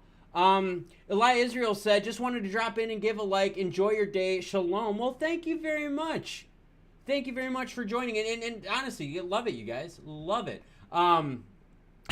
Sorry, I'm just reading some comments that are popping up. But anyways, that's what we're looking at. So Jerome Powell and the Fed, be prepared. CPI data is bad. Daddy's coming out with 75.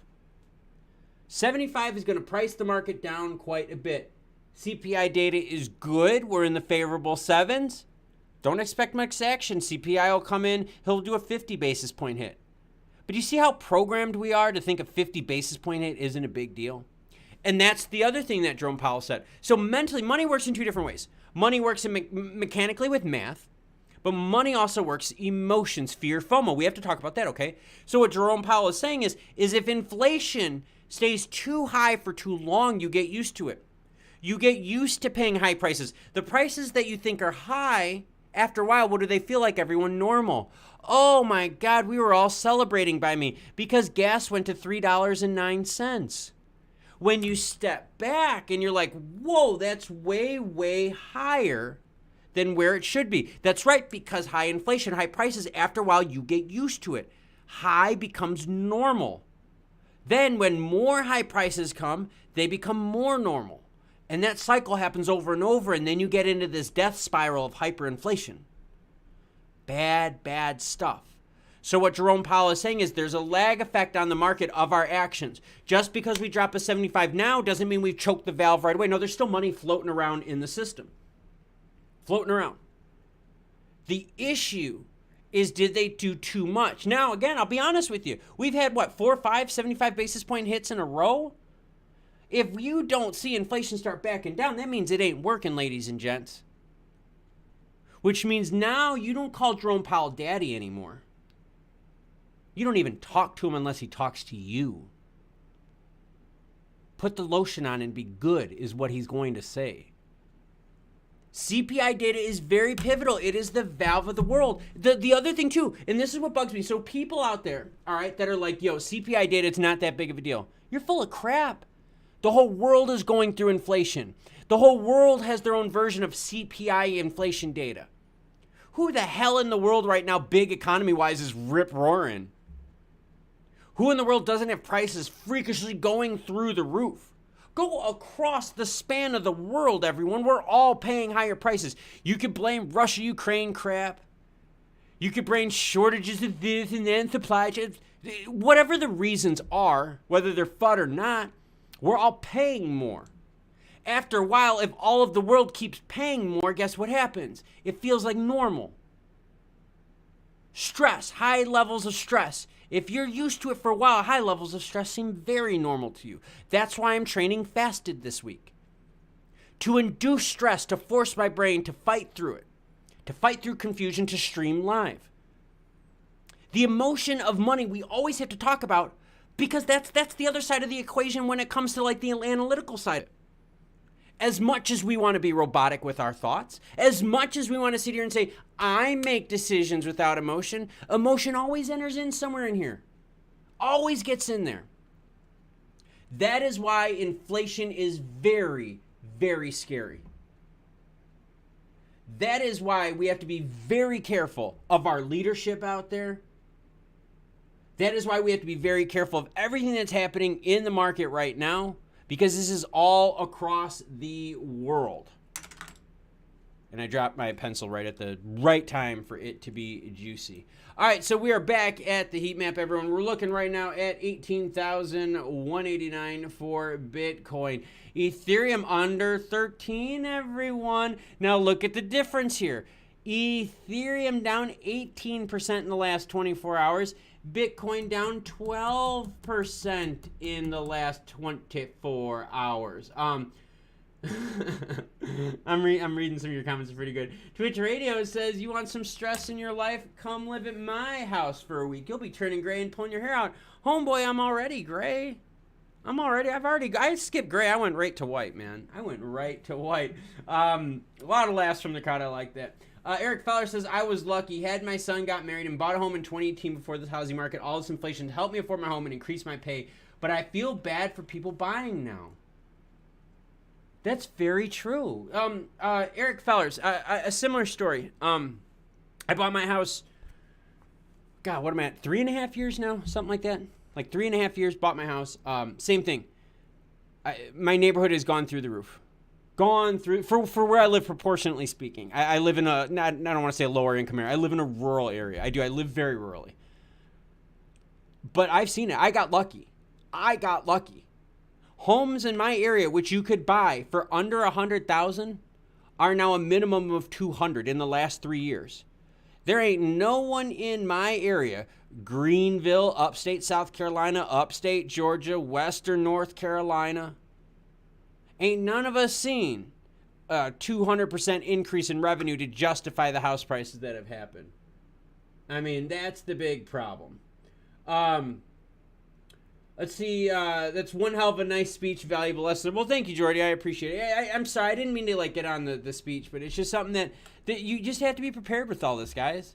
This is why the direction of the channel is the way it is. It's fun. I keep things short, right? All my videos I keep short, but I keep it informative too. I have links at the end so you could use those resources to expand your knowledge base the way you like to, because we all learn differently. Some of us like to read, some of us like to listen. So if you don't want to listen to me, I put my links in there so you could read it. This is about information. It's the vibe of the channel. Verhoofdy says, my house doubled in value over last year. Yeah, same. It's crazy. It's freaking crazy, man. And my wife and I both work from home. I quote work from home. So like for us, it's huge savings. We got lucky. We got real lucky. My daughter just had a baby. I'm a new grandfather, right? So my daughter had a baby and they're talking about wanting to buy a house. They live out in South Dakota. And so I'm talking to my daughter about it, and she's telling me, prices of homes. Guys, starter homes out there in South Dakota were like $2.25. Starter homes. Not only is the home $2.25, but the loan amount is like what? three and a half percentage points higher than what it was a year ago. And the house prices haven't gone down, so now you're paying more for the house and more for the loan. Totally crazy. JW says home builders in my area are still selling for $450,000 to $1 million. People are still buying. It's totally true. It's totally true. Here's the problem with that. There's such a backlog of home builders that what happened now was that modular home prices, prefabbed homes, shot through the roof because they're able to, to kick them out so fast that their demand went through the roof because people weren't like, hey, I don't want brick or stick built homes anymore. So that shot that, quote, affordable housing out the window for a lot of people. A lot of changes we're seeing, everyone. Let's see. And thank you, everyone, for sharing your stories as well. Really, really appreciating it. Sniff says, my parents have been flipping houses in downtown Newport News, which is gradually becoming less of a shithole. And it's true, man. And yes, thank you, Ben, for calling me Grandpa Klaus. Actually, it's Opa Klaus because of my German roots. My grandfather was Opa and my great-grandfather was Opa. Grandfather on both sides of my family are Opa. So yes, I am now Opa Klaus. So thank you. But yeah, you're right. These areas they're getting more expensive. Jordy says, hate my investments from lately, but we'll hang in there. Hey guys, whoever's watching this right now. All right, I don't know how old you guys all are, but just hear me out. If any of you out there lived through 2008, the housing crash, if you could survive that, you could survive this. That was brutal.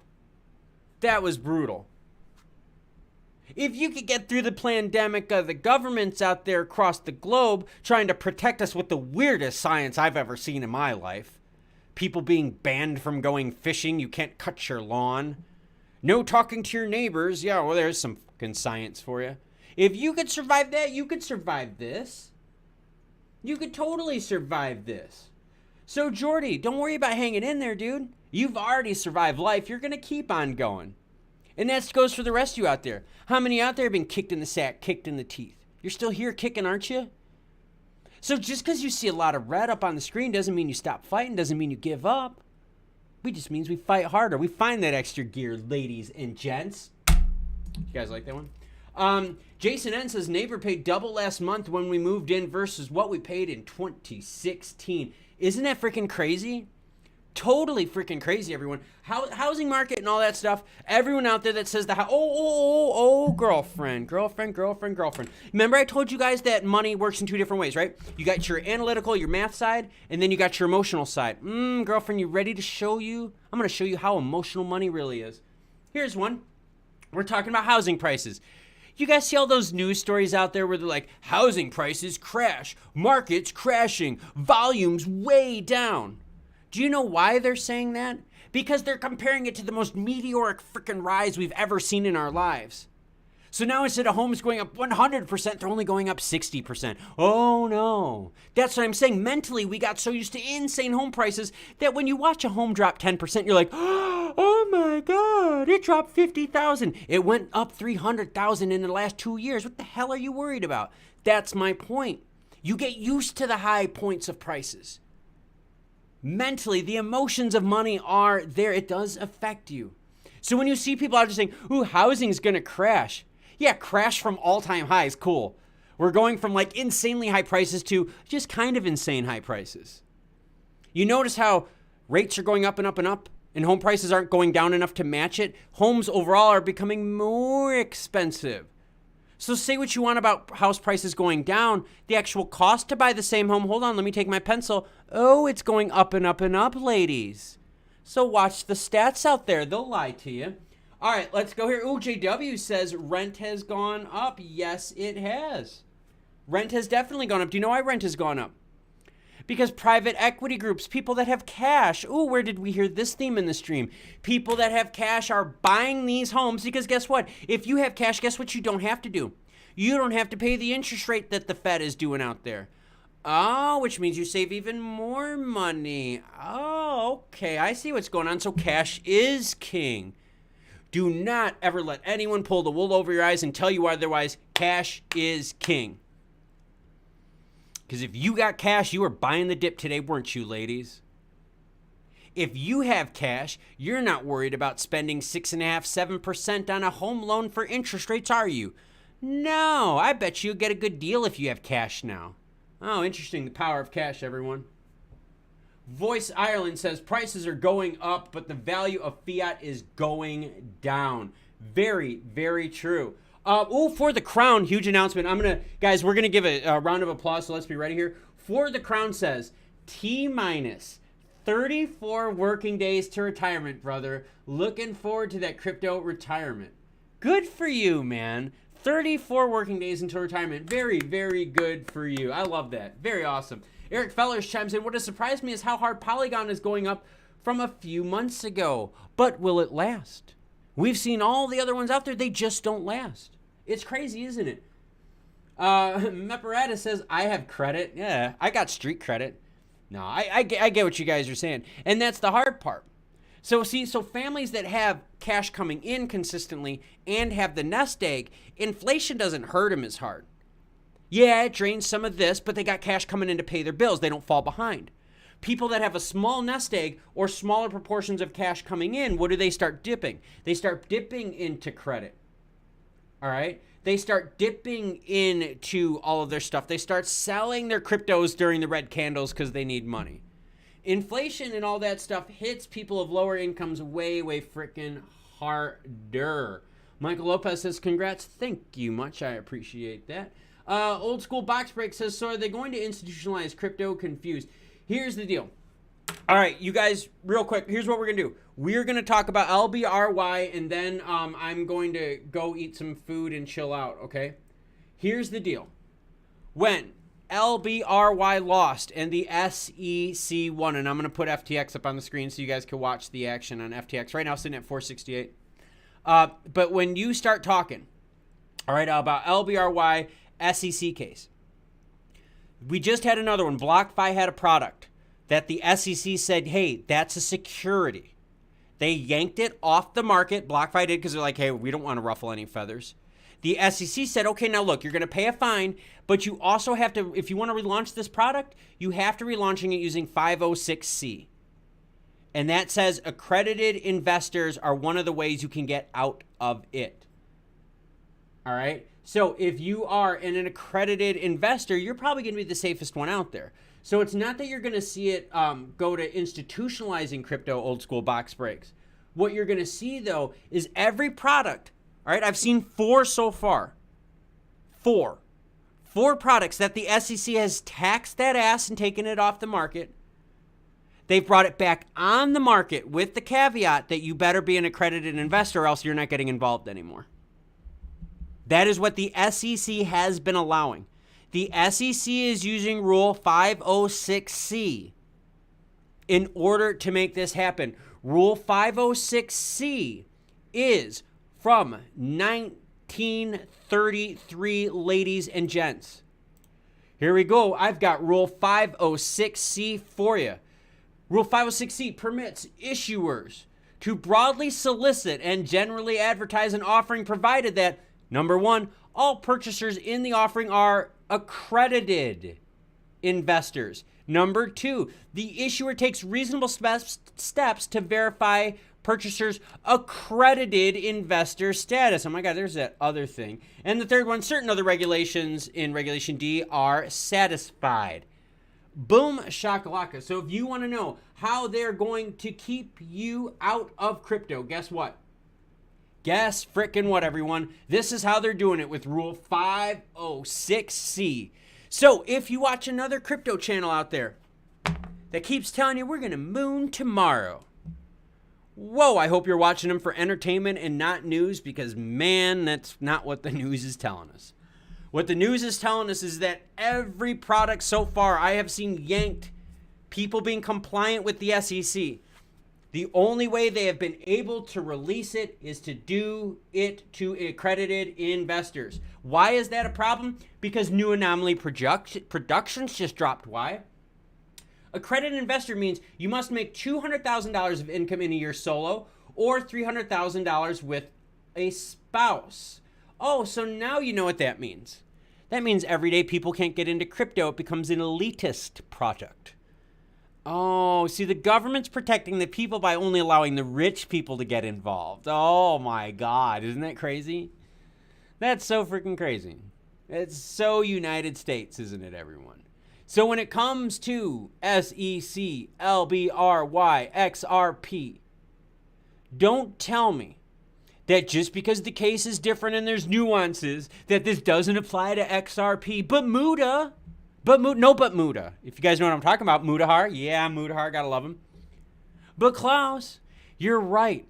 And the Howey test doesn't apply to XRP either, in my opinion. But guess what? The SEC used it. Forget if it's almost 100-year-old standard when everything was written down on paper before the advent and invention of computers. The SEC is using it now. The SEC is saying, oh, native token of LBRY, LBC, Long Beach City, Long Beach and Compton, West Coast. There you go. But anyways, LBC, right? Native token is a security. Securita. Respect my authority. Institutional investors, my good man. Ben R says, are you still buying, Klaus? Are you worried? I am not worried. And I am still buying. Ben, I bought actually twice while I was streaming. I actually stopped not stopped it, but I stopped talking so I could buy. I did. Both of my orders went through. I'm a pretty happy guy. I'm honestly not worried. I'm not worried because, okay, can I tell you guys a personal story? Can I? You let me know in the comments. Can I tell you a personal story? Can I really open up to you and show you and tell you how I know everything is going to be okay? Let me know in the comments. Say yes. If I can trust the people out there to really open up, to really go personal, I will share a story with you guys. Let me know. Let me know. Just say yes in the comments. If you think I should go personal on you, I will. But otherwise, we're talking rule 506C. Yep. All about accredited investors. Oh my gosh. Michael Lopez says, thinking of closing the laptop and coming back in March to see what happens from there, to be honest. Hey, no harm at all. No harm at all. There's no harm in that. Do whatever strategy you have to do. Each person's strategy is okay. Maybe have some orders in there just in case, like, so if stuff does like moon, but you're going to hear it, right? Even if your laptop's closed, you're going to hear it on the news. You just don't want to be the last, you know what I mean? So I've got a couple people saying, yeah, open up, Opa. That was very good. Very well. Thank you. That made my day. Thank you. That was really cute. All right, I'll open up with you guys. All right, here we go. Hold on a second here. You guys ready? All right, so I'm going to tell you a story. Everyone's worried. And Janice, no, 506C does not apply to foreigners. Thank you for pointing out. That is only for United States-based investors, okay? Thank you for pointing that out. Okay, all right, so let it all hang out. No, it's not because I have heart. I got a good story. Okay. I bought my first house when I was 20 years old, all right? I bought my house in 2000, it was 2021 in February, all right? And this was before I was 21. I bought a house in February, western suburb of Chicago, okay? Very rural suburb that was starting to build up because like the city was going through its thing. Well, anyways, bought this house. I got a really good deal on it. It was a model in a cookie cutter community. It was a starter home for me. I was 20 years old. You know what I mean? I didn't want to party, with my friends. I saved my money and just wanted to buy a home. Well, anyways, so I got this house. I got a good deal on it. Okay. I paid, like $109,000. I think it was 109 or 112, something around there, like 109, 112,000. All right. Now, mind you, this was this was 2001. Yeah. Jesus Christ. 2001. Holy shit. God, I'm getting old. Sorry. So anyways, 20 years old, buying this house. It was 109, 112,000, somewhere around there. Living in the western suburbs of Chicago. All of a sudden, my home starts going through the roof value-wise. Now, mind you, at this time, I'm a little older. I'm a few years older, right? I've paid my, my mortgage a few years. I did pretty good. But price of my home started going up, right? Neighbor's house started selling for 130, 135, 140, 150. Home values just started just blowing on up, dude. Just blowing on up. Here I am, young, mid-20s. Pretty few sick rides. I'm just going to throw it out there. I had some really cool Subarus. Just throwing it out there. Okay, just throwing it out. So anyways, and I'm seeing the value of my house. Now, my wife, you love my wife, And my wife and I are sitting there and 3 kids, okay? 3 kids, So we got, and our house was small. It was very small. 2-bedroom home. We made it work, okay? I'm throwing it out there. Made it work. Well, anyways, what happened in 2008, everyone? Housing crash. My wife and I, we put our house up on the market. We put our house up for $169,000. It was my wife and I, 3 kids. It was like 1,000 square foot home, way too small for us. And we were like, hey, you know, well, let's move. Let's buy a bigger home. You know, we saved up money. We were going to buy like a full, you know, single family home, you know, something like that. And the market crashed. Crashed so fast that every time we changed the price, we didn't do it. We just could not make it.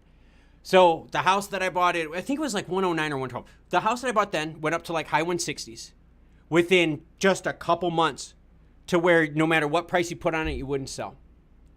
So here I am, I had a good job. And here's the problem, all right? So had a good job going, was making good money, paying my house off, credit's good, living comfortably. But now my house is worth like next to nothing. I couldn't even sell my house. My wife and I wanted to move into a bigger home to support our family. Well, here's how this goes, and here's what I'm going to share with you. In 2008, when the housing market crashed, I had to look at my wife, I had to look at my kids, and I had to basically tell them, like, guys, we can't do it here. It just doesn't financially make sense. I'm not going to pay $30,000 to sell my house. Like, because everyone was flipped. It was crazy. In the western suburbs where I lived, homes just incinerated. It was one of the worst counties in the world where I lived, price-wise, with the housing market crash. It was nuts. Chicago, western suburbs. Anyone living in Illinois, it was nuts. All right? So my house, we ended up foreclosing. Yeah, seriously. We ended up foreclosing, everyone. So I had really good credit. The only bill I didn't pay was my house. I literally walked away because I couldn't sell it. I couldn't even give the damn thing away.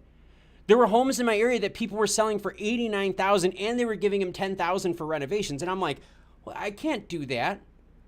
I'm not going to just give away my nest egg so that like my new home for my family goes away to sell my house. Then I wouldn't. I'd have to rent then. It made no sense. So I just gave up on my home. I foreclosed on it. Stopped paying it. People out there can tell me whatever they want. Guess what? When you take a mortgage thing, that's a business agreement. Some of them work, some of them don't. The bank got plenty of money for me over the 10 years that I owned my home while I did pay. All right, they got plenty of money for me. They made their money back with interest. Let's be real here, okay? So home goes into foreclosure, jacks up my credit. I can't buy a home now. I think it was like 7 years. So for 7 years, I had to rent. I had my own home. I had a family, 3 kids, growing. My wife and I decided to move to South Carolina, totally pick up, restart our whole life. We did it with crap credit as, hey, I had to give up on my home. Well, guess what, everyone? Less than 10 years later, I retired.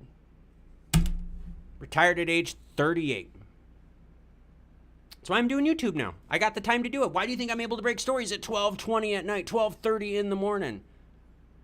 So my point of this was, I was young getting into the housing market. I did everything right, and I got screwed because of unverified, undocumented loans because the government allowed it. I took my lumps. I took my beatings.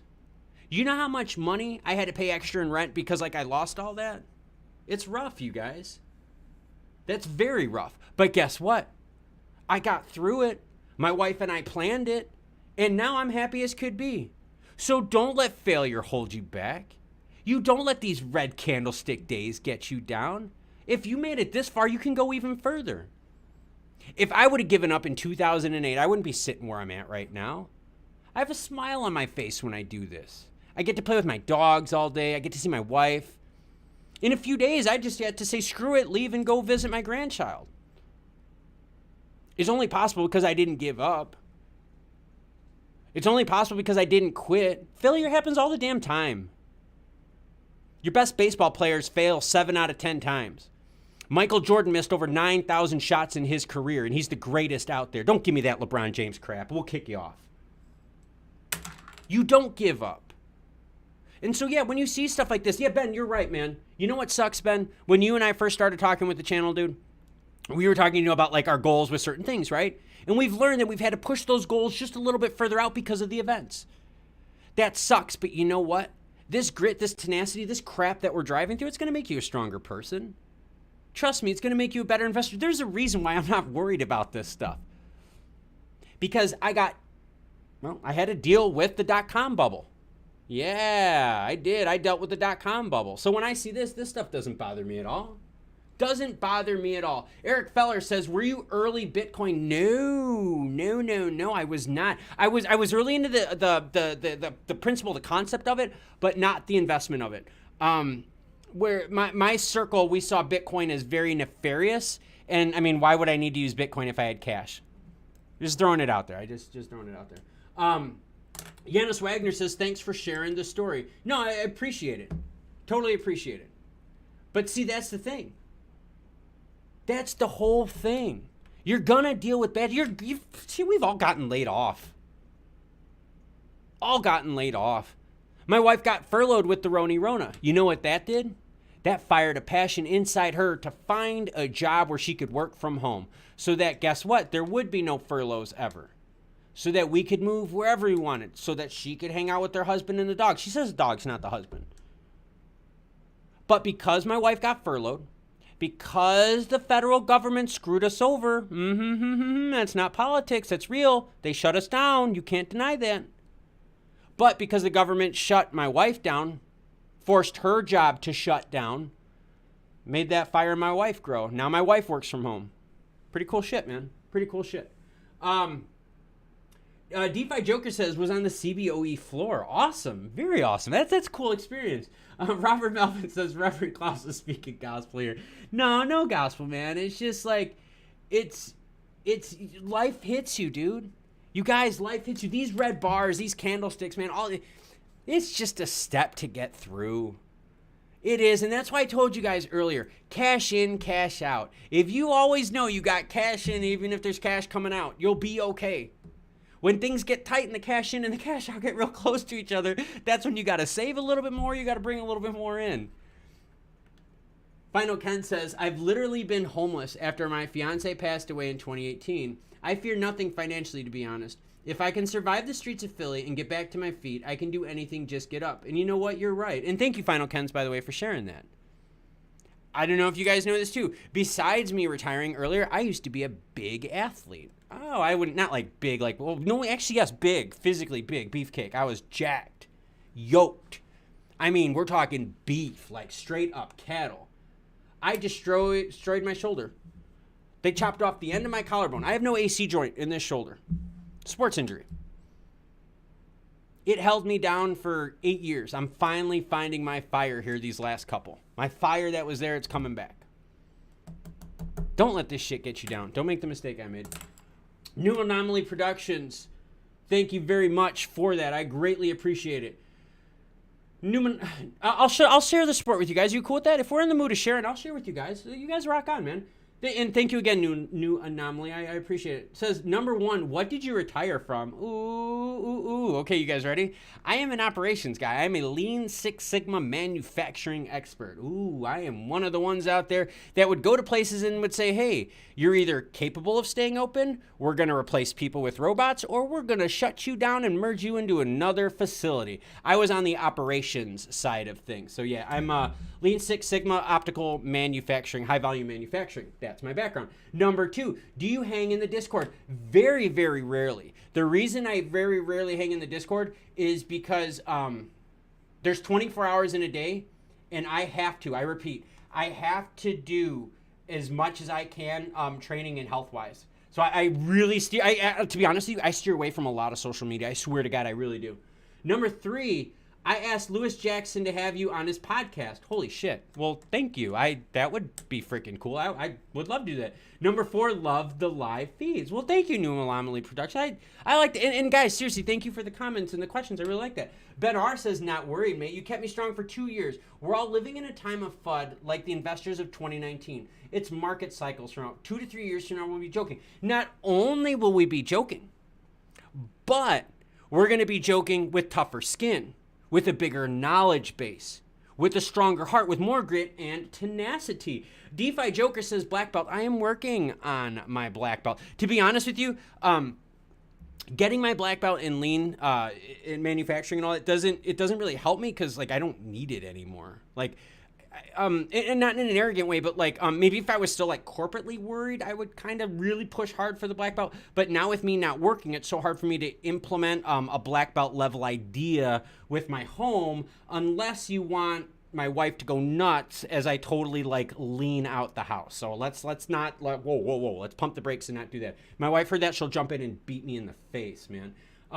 Ed Doxy, thank you, Ed, very much. Ed, another channel member out there. And again, thank you to all the channel members. I very much appreciate it. Ed says, all graphs are identical. They are. We were talking about that, Ed. We were talking about bots trading, man. Totally crazy. Bots trading, man. It's nuts. And Ed, love the support too. This is a two-way street, dude. The only way shows are good is if I got good fans like you guys. Oh yeah, you guys had asked what I did for my previous sport. Uh-oh, girlfriend. Uh-oh. You guys ready to see what I used to do? Here. All right, so the sport that I got destroyed from, where... Dun, dun, dun, dun.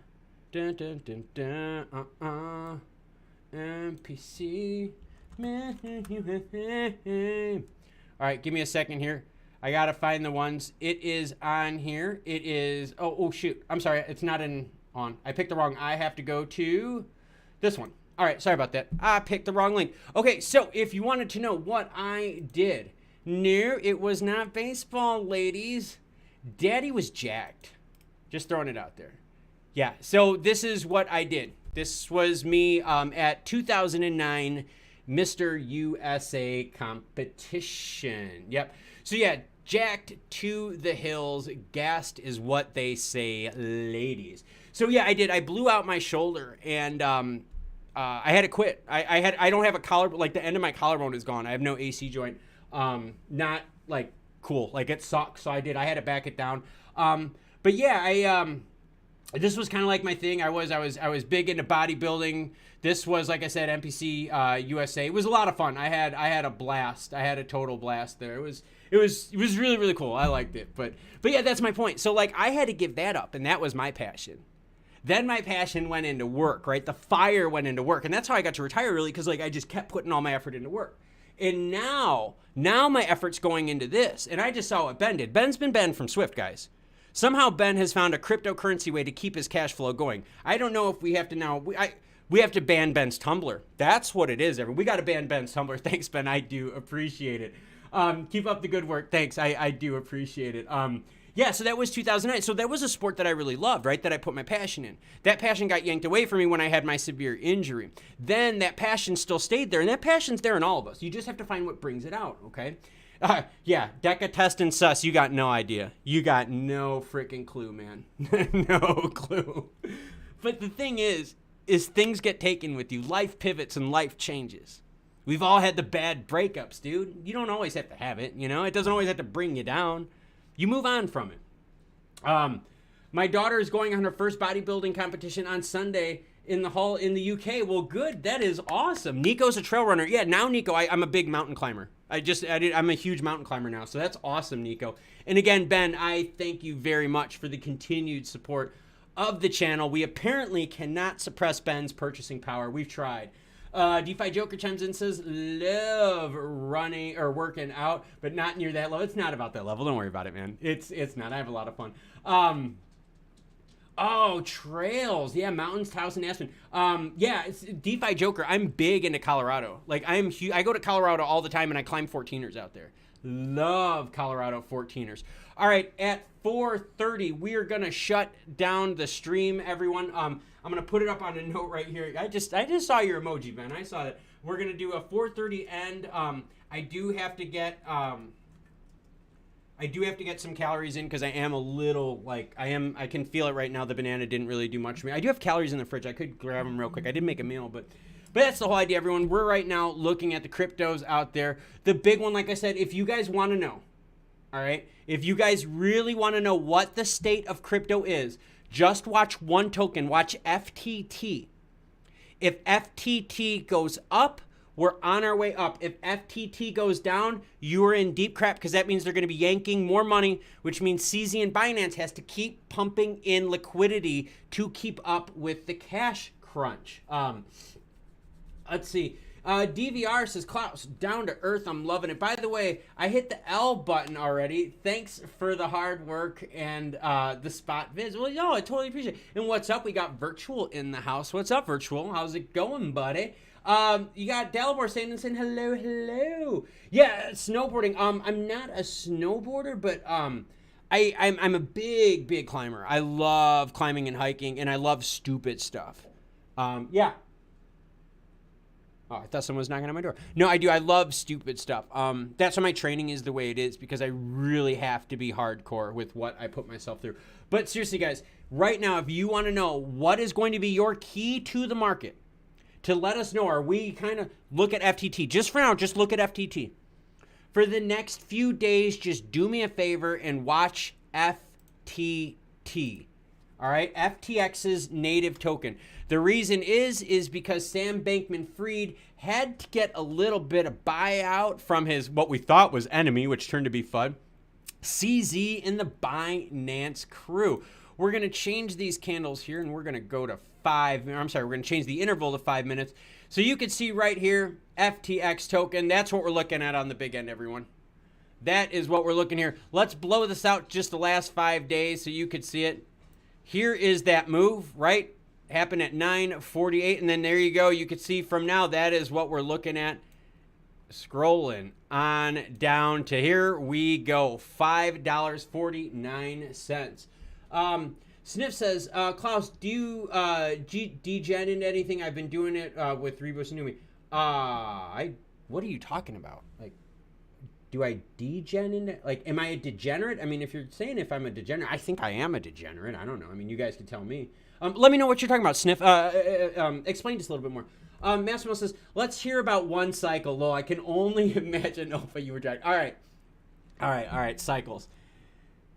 This is bad, okay? Here's how I'll tell you it's bad. You know you run a lot of gear when your significant other has to help you fulfill the breaking of the skin by objects that are metallic that contain fluid in them that get you bigger.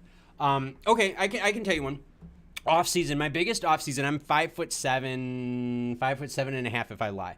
I'm 5'7". My biggest off season, I was 269 pounds. 269 pounds. Body fat was right around that 12, 13, 14% mark, right around there. So I wasn't like crazy out of shape. We are talking, all right? We are talking.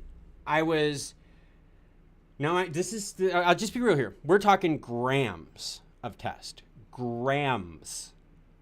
Okay, we didn't count mgs, we counted grams. We're talking 3+ grams of test a week. Nandrolone, you're talking definitely. All right, you didn't mix Tren at that time. Tren was for your cutting cycle, so was Prop, right? You would go to your shorter acting stuff. Orals at that point in time, we were so blown out on so much gear, we did not want orals because it would jack up our kidneys and livers, so we really stayed away from that. Definitely a lot of GH10. I use ED. Test was administered at doses anywhere from 400 milligrams a milliliter to 500. If we could keep it from crystallizing, if you know what I'm talking about, you know what I'm talking about. Here's the hint: you put stuff in the microwave to warm it up, so it just absorbs a little bit. Swear to God, weirdest shit out there. So, and insulin too. A lot of insulin. A lot of insulin. So, there we go. Massimo says, I love you, bro. Well, thank you. I appreciate that. Sniff was talking about degenerate crypto, like gambling with shitcoins and low caps. I do that. The ones that I do, though, I keep an eye. I told Ben about one of them that I played a while ago. I've played it a few times, and it's one of those where I know it doesn't do anything, but every so many months they just pump it, and all you got to do is just play within the pump lines. It's so easy to follow. So I do, but I try to keep away. Klaus Peeps, we all need some hopium, XLM price prediction and dates. All right, so here's the deal, right? When we're talking about price prediction and dates, all right, what we really have to think about is let's get through CPI data first. All right, let's let cash start flowing. Cash can start flowing, honestly, everyone, as early as 2023 back half. We're not that far from that. Now, that's a little bit of cash. Don't think that Jerome Powell and the Fed is then going to be like, well, we don't have to. We can pull 200 basis points. No, they're not going to do that. All right, they're going to slowly slow it back down, right? So that's kind of what you got to look for. Relief 2023 back end because, you know, maybe those rate hikes are working. 2024, things start getting a little bit juicier. You got a big election. That's a big movement right there, everyone. Sniff says Safe Moon Eno was like that for me. Dude, you can do him. I'm telling you, you can find him. You can definitely find him. Magnuson 2022 says, Klaus, you have a great and unique presentation. It's very enjoyable as well as informative. I filed bankruptcy in 2011. Was the best thing that ever happened. Keep up the great content. Magnuson, I'm with you, man. When we defaulted on our house, like for me, it was like a badge of shame. Like growing up in the family that I did, you know, like a decent family, upper middle class, it hurt. Like I felt like I was dirty. But the problem was like, it was the smartest thing to do. And there were so many people out there that doubted me and said I was stupid. Dude, yeah. All right. So I took my lumps for 7 years. Dude, I'm done. House is paid for. I ain't got to worry. So yeah, you just got to know your fights, man. You got to know your fights. Massimo says, what the hell? Yeah, dude, seriously, grams. Now, leading up to competitions, we would really dial heavily on the prop. Prop trend, clenbuterol. I don't want to get into too much trouble, but that kind of stuff. Don't do it. Final Ken says, I degen Dogecoin because I'm a Musk fan. Hey, man, play those things. Brennan Hammer says, buy those dips. And remember, we're going to be shutting it down here pretty soon, probably at about 4:30 or so. I got to get onto my meals. Let's see. JW says, creatine went from 200 to 230, 510 pounds. Fellow gym members thought I was on gear. Dude, my senior year of high school, I actually won Mr. Teen Chicago in 1998. The AAU Mr. Teen Chicago. I won that. Statute of limitations, gentlemen. I don't know, we're a bit longer. I was gassed to the hills. I was gassed like a bastard when I was 18. I tested clean. Girlfriend. Yeah, 1998. There you go. Ed Doxy says Vanadyl sulfate. All right, I guess we're sharing now. Nico says my stack is carbs, whey, and aminos. You know, I'm glad that we're all getting to share. That's what I want to really show everyone too with the channel, is that we're all people too. Like, I get that we're crypto enthusiasts. Like, I get that we watch this stuff. I get that we're all, like, degenerate and that we love this kind of stuff. But we're also people, too, right? We all have backgrounds. We all have unique situations. You know, like, I talked to Ben, you know, and so when I talked to Ben, I got an idea of what his situation is a little bit, right? I talked to Virtual quite a bit. I know what his situation is, you know. Twitch, him and I, we text back and forth quite a bit. It's stuff like that. We start learning about people, and you start learning about their backgrounds and why they do what they do. And yes, if this stream has not gotten demonetized, we are well on our way, ladies and gents. Right now, we got Bitcoin hanging out at 18,433. Good news is it appears Bitcoin has kind of put the brakes on the pain. Ethereum, though, more pain proportionally than Bitcoin. Ethereum right now sitting at 1725. Doge. All right, this is what I talked to you guys about earlier. There's not enough cash to keep crypto pumps sustained. So what you're going to see is it's going to turn into pump and then dumps on down. Doge is a great example of that. All the Elon action pumps it up, and then what happens? It crashes on down. If we look at the likes of XRP, yes, girlfriend, it's the same thing. At this purple arrow here is when that last pump happened. Right there. Now we went a little sideways. Oh, and look, we're right at the same level as we were at that last purple arrow. Nothing has been working. There is not enough cash right now to make anything move. Ethereum, right? Just think of what Ethereum did, whether you hate it or not. The idea that they went from proof of work to piece of shit and got all the energy greenies off their back, didn't do a damn thing for their price, did it? But think about that. Regulators across the world now, they're like, hey, we don't have to focus on Ethereum. We can focus on Bitcoin. Doesn't do anything, guys. The market's not ready to grow yet. Market is not ready to grow. You know what's on your side right now? It's time. Time is on your side.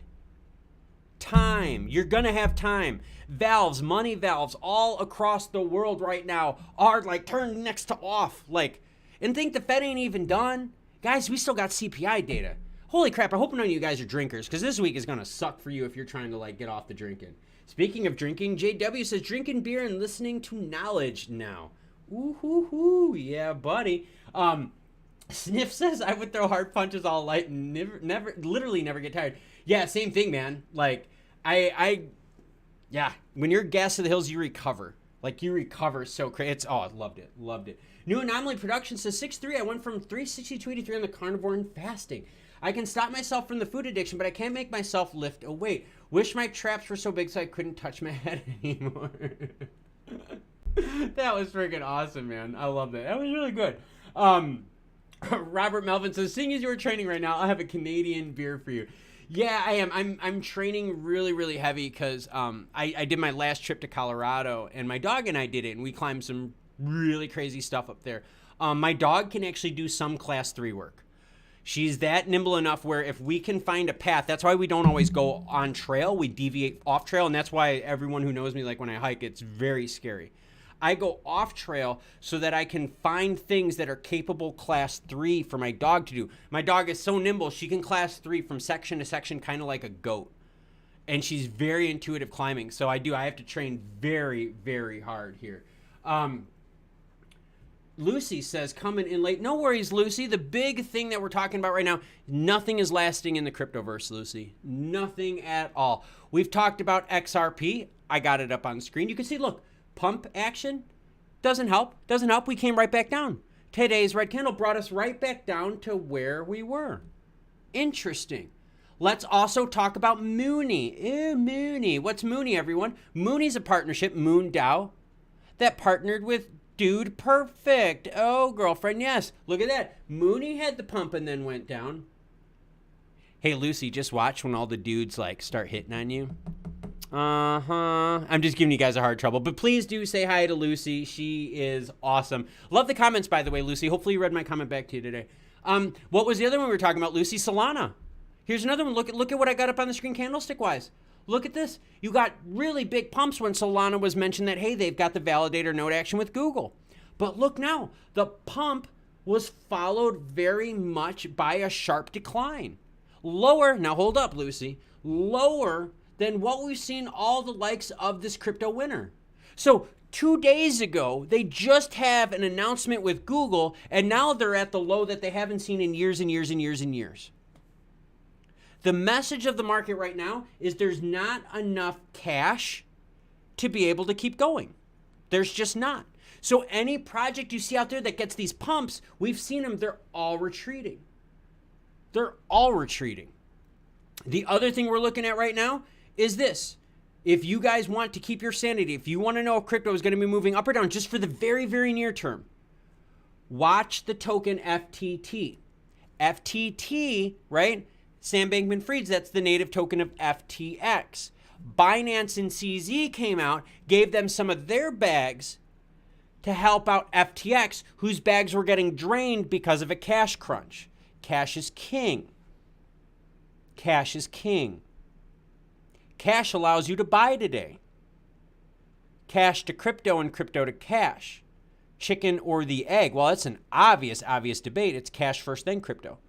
You can't get crypto first and then get cash unless someone can tell me where you could trade stuff in to get crypto as collateral. Ooh, business idea.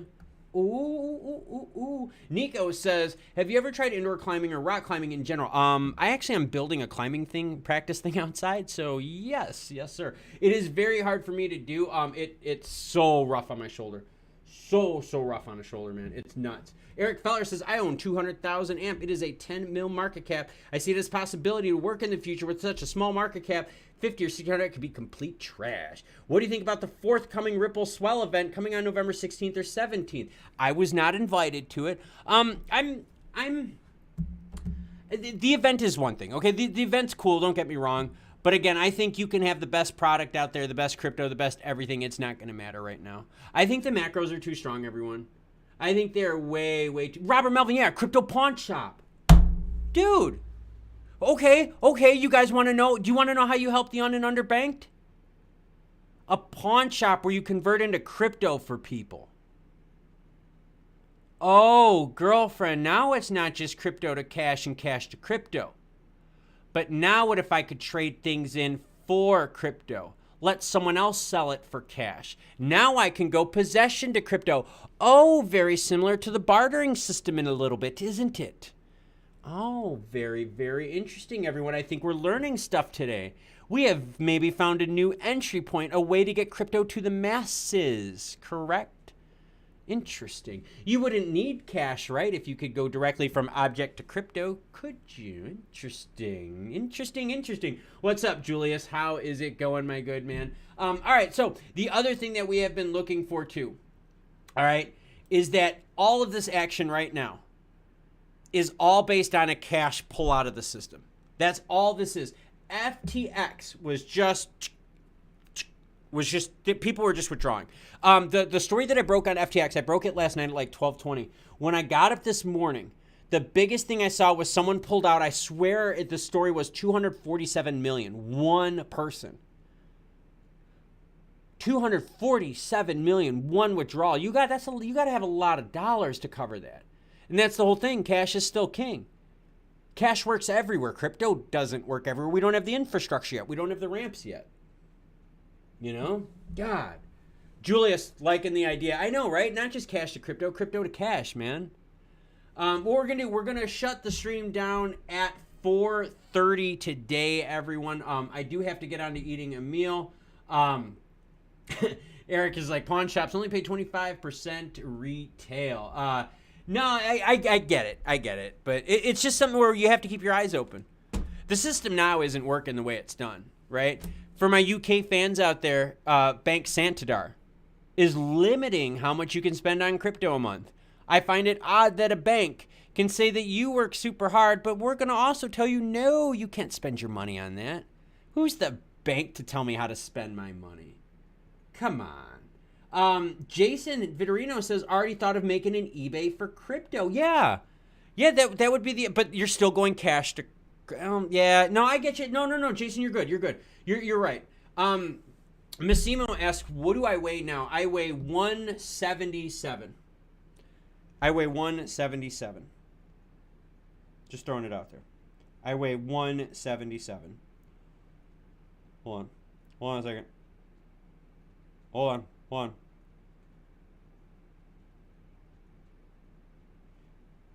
Sorry, this 176.4 was this morning. 176.4. That's where I'm at. Roaring Wookie chiming in, and thank you very much. Says, God damn, people doing okay, Klaus?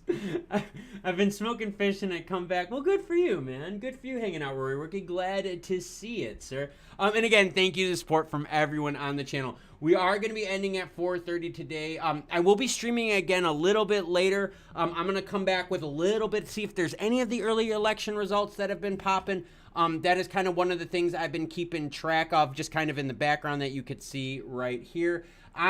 There's a couple states that I'm very interested in. Obviously, I'm interested in my local states, but I'm just very curious how the House, how the Senate's going to pull out. I want to see if there's any like anything that's kind of like movements, right? I want to see movements is what I'm looking for with this.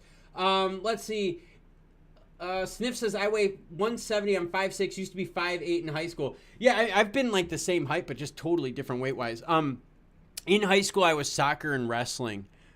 And I even boxed a little bit in high school, too. A lot of fighting in high school. When you go to military school, you really can just pound the shit out of each other. When I was in high school, when I was a junior, oh, thank you, Lucy. I appreciate it, ma'am. And don't let those dudes in here try to swindle you, Lucy. You guys better back up off, Lucy. Well, anyways, I started my junior year. I still wrestled at 135 my junior year. I was really close in the low 40s, 145 in weight because of soccer. I really kept my weight low. So I entered my senior year in high school right around 142. Just after spring break, I hit 200 pounds. So just throw it on there for you, all right, everyone? And again, thank you all for support. Julius, thank you very much as well. Julius says, cheers from LA. I hear the West Coast is the best coast. Well, I know what you do have the best of, but it's nothing to do with water because you've got cold water out there. I've got the warm water on my coast. Let's see. I have not gone through Solana was one yet. We talked about Solana. Oh, SEC 506C. You guys know about that, right? 506C, the tool that the SEC is going to use to keep you out of crypto, applies to only U.S. investors. Everyone, please keep that in mind. Rule 506C only applies to people in the United States. Roaring Wookie chimes in. Hope everything's good. I'm out. Things to do. Tip of the hat, Klaus. Roaring Wookie. Again, thank you. Much appreciated. And Roaring Wookie also says, hope everyone's good. Yeah, same. We're going to be shutting the stream down. Make sure you say your highs, buys, whatever you want to say. But 506C is only limited to U.S. Now, here's the whole idea. The reason why 506C is super important, all right, and this is found within Regulation D. Regulation D, 506C, yes, it rhymes. Now come follow me. All right, that was totally lame. All right, so here's the deal. This is all about accredited investors. Anytime a crypto project, whatever you want to call it, native token, any offering or anything like that, the SEC has said this is a security. What they've done is they've yanked it off the market. And then what happens is when they put it back on the market, it's only for accredited investors. Rule 506C permits issuers to broadly solicit, generally advertise an offering, provided that all purchasers, you guys are horrible, all purchasers in the offering are accredited investors. The issuer takes reasonable steps to verify that they're accredited status, and there's other regulations. Lucy B says, when does 506C take place? 506C has been taking place so far. Every product that I've seen, all right, and I don't want to say every, because I'm sure there's one that I haven't seen, but of all the ones I've seen so far, it's when a product is taken off the market and put back on. They put it back on with 506C, these stipulations right here. All right. So it's not like a rule that I've seen them blanketly apply, but I could easily see that if after the election we get some crypto executive orders that actually have teeth, where crypto would only be for, you know what I'm saying, accredited investors. Be very careful out there, everyone. Be very careful out there. 506C, and this is from 1933, everyone. Yep, that's how old this is. Sniff says peace. Peace out to you, Sniff. Thank you for chiming in as well. Jordy says, if I ever become a crypto millionaire, I'll pay you OFA clause. I appreciate that. You guys are cool, man. You guys pay me in smiles and happiness. I'm a happy guy. Massimo, I'm glad you're saying bye. Make sure everyone says bye to Lucy. Lucy, make sure you say bye back. You guys are all awesome. Yeah, this has been a great time. What I am going to do right now, I'm going to loop some music in. I'm going to start getting my food ready. We're going to put on the heat map. Everyone say your goodbyes, channel supports, whatever you want to do. Let's cue up the music. Find a way to exit on the old heat map, everyone.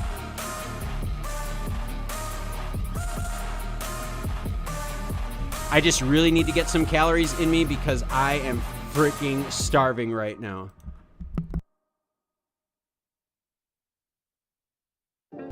And yes, cheers everyone. Let's enjoy some heat maps, some music. Make sure you guys say goodbye to each other. This is a really good community we got here.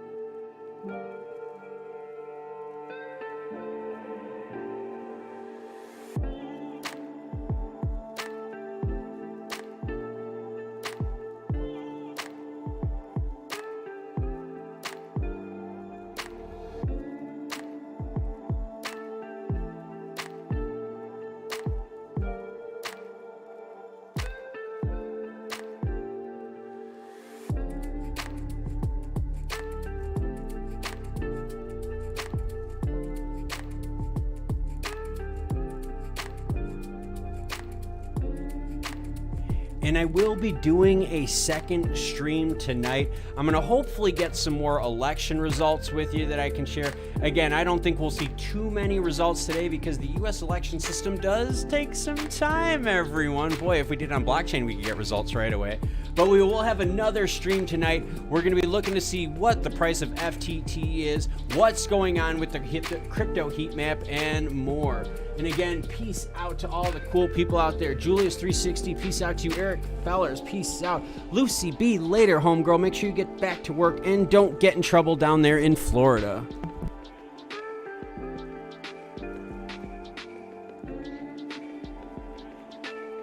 Oh yeah, dude, I totally promise I'll be back tonight. I've already got it on the schedule, man.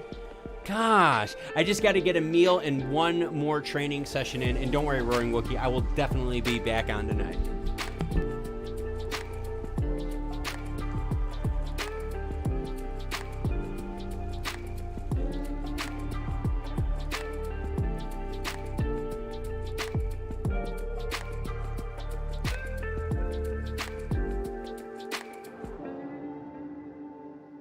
And again, huge shout out. Thank you, Ben, for the continuous support of the channel. You know I appreciate it.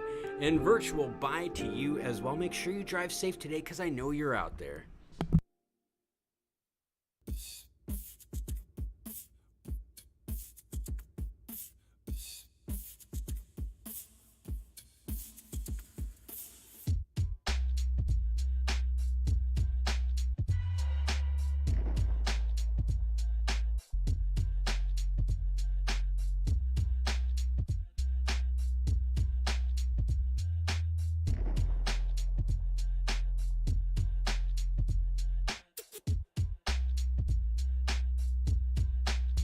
Yep, I've got another session of sprints that I gotta run today. All right, everyone, I am gonna be dropping the stream now, getting some food and getting on with my day. Don't worry, I will see you back here in just a few short hours.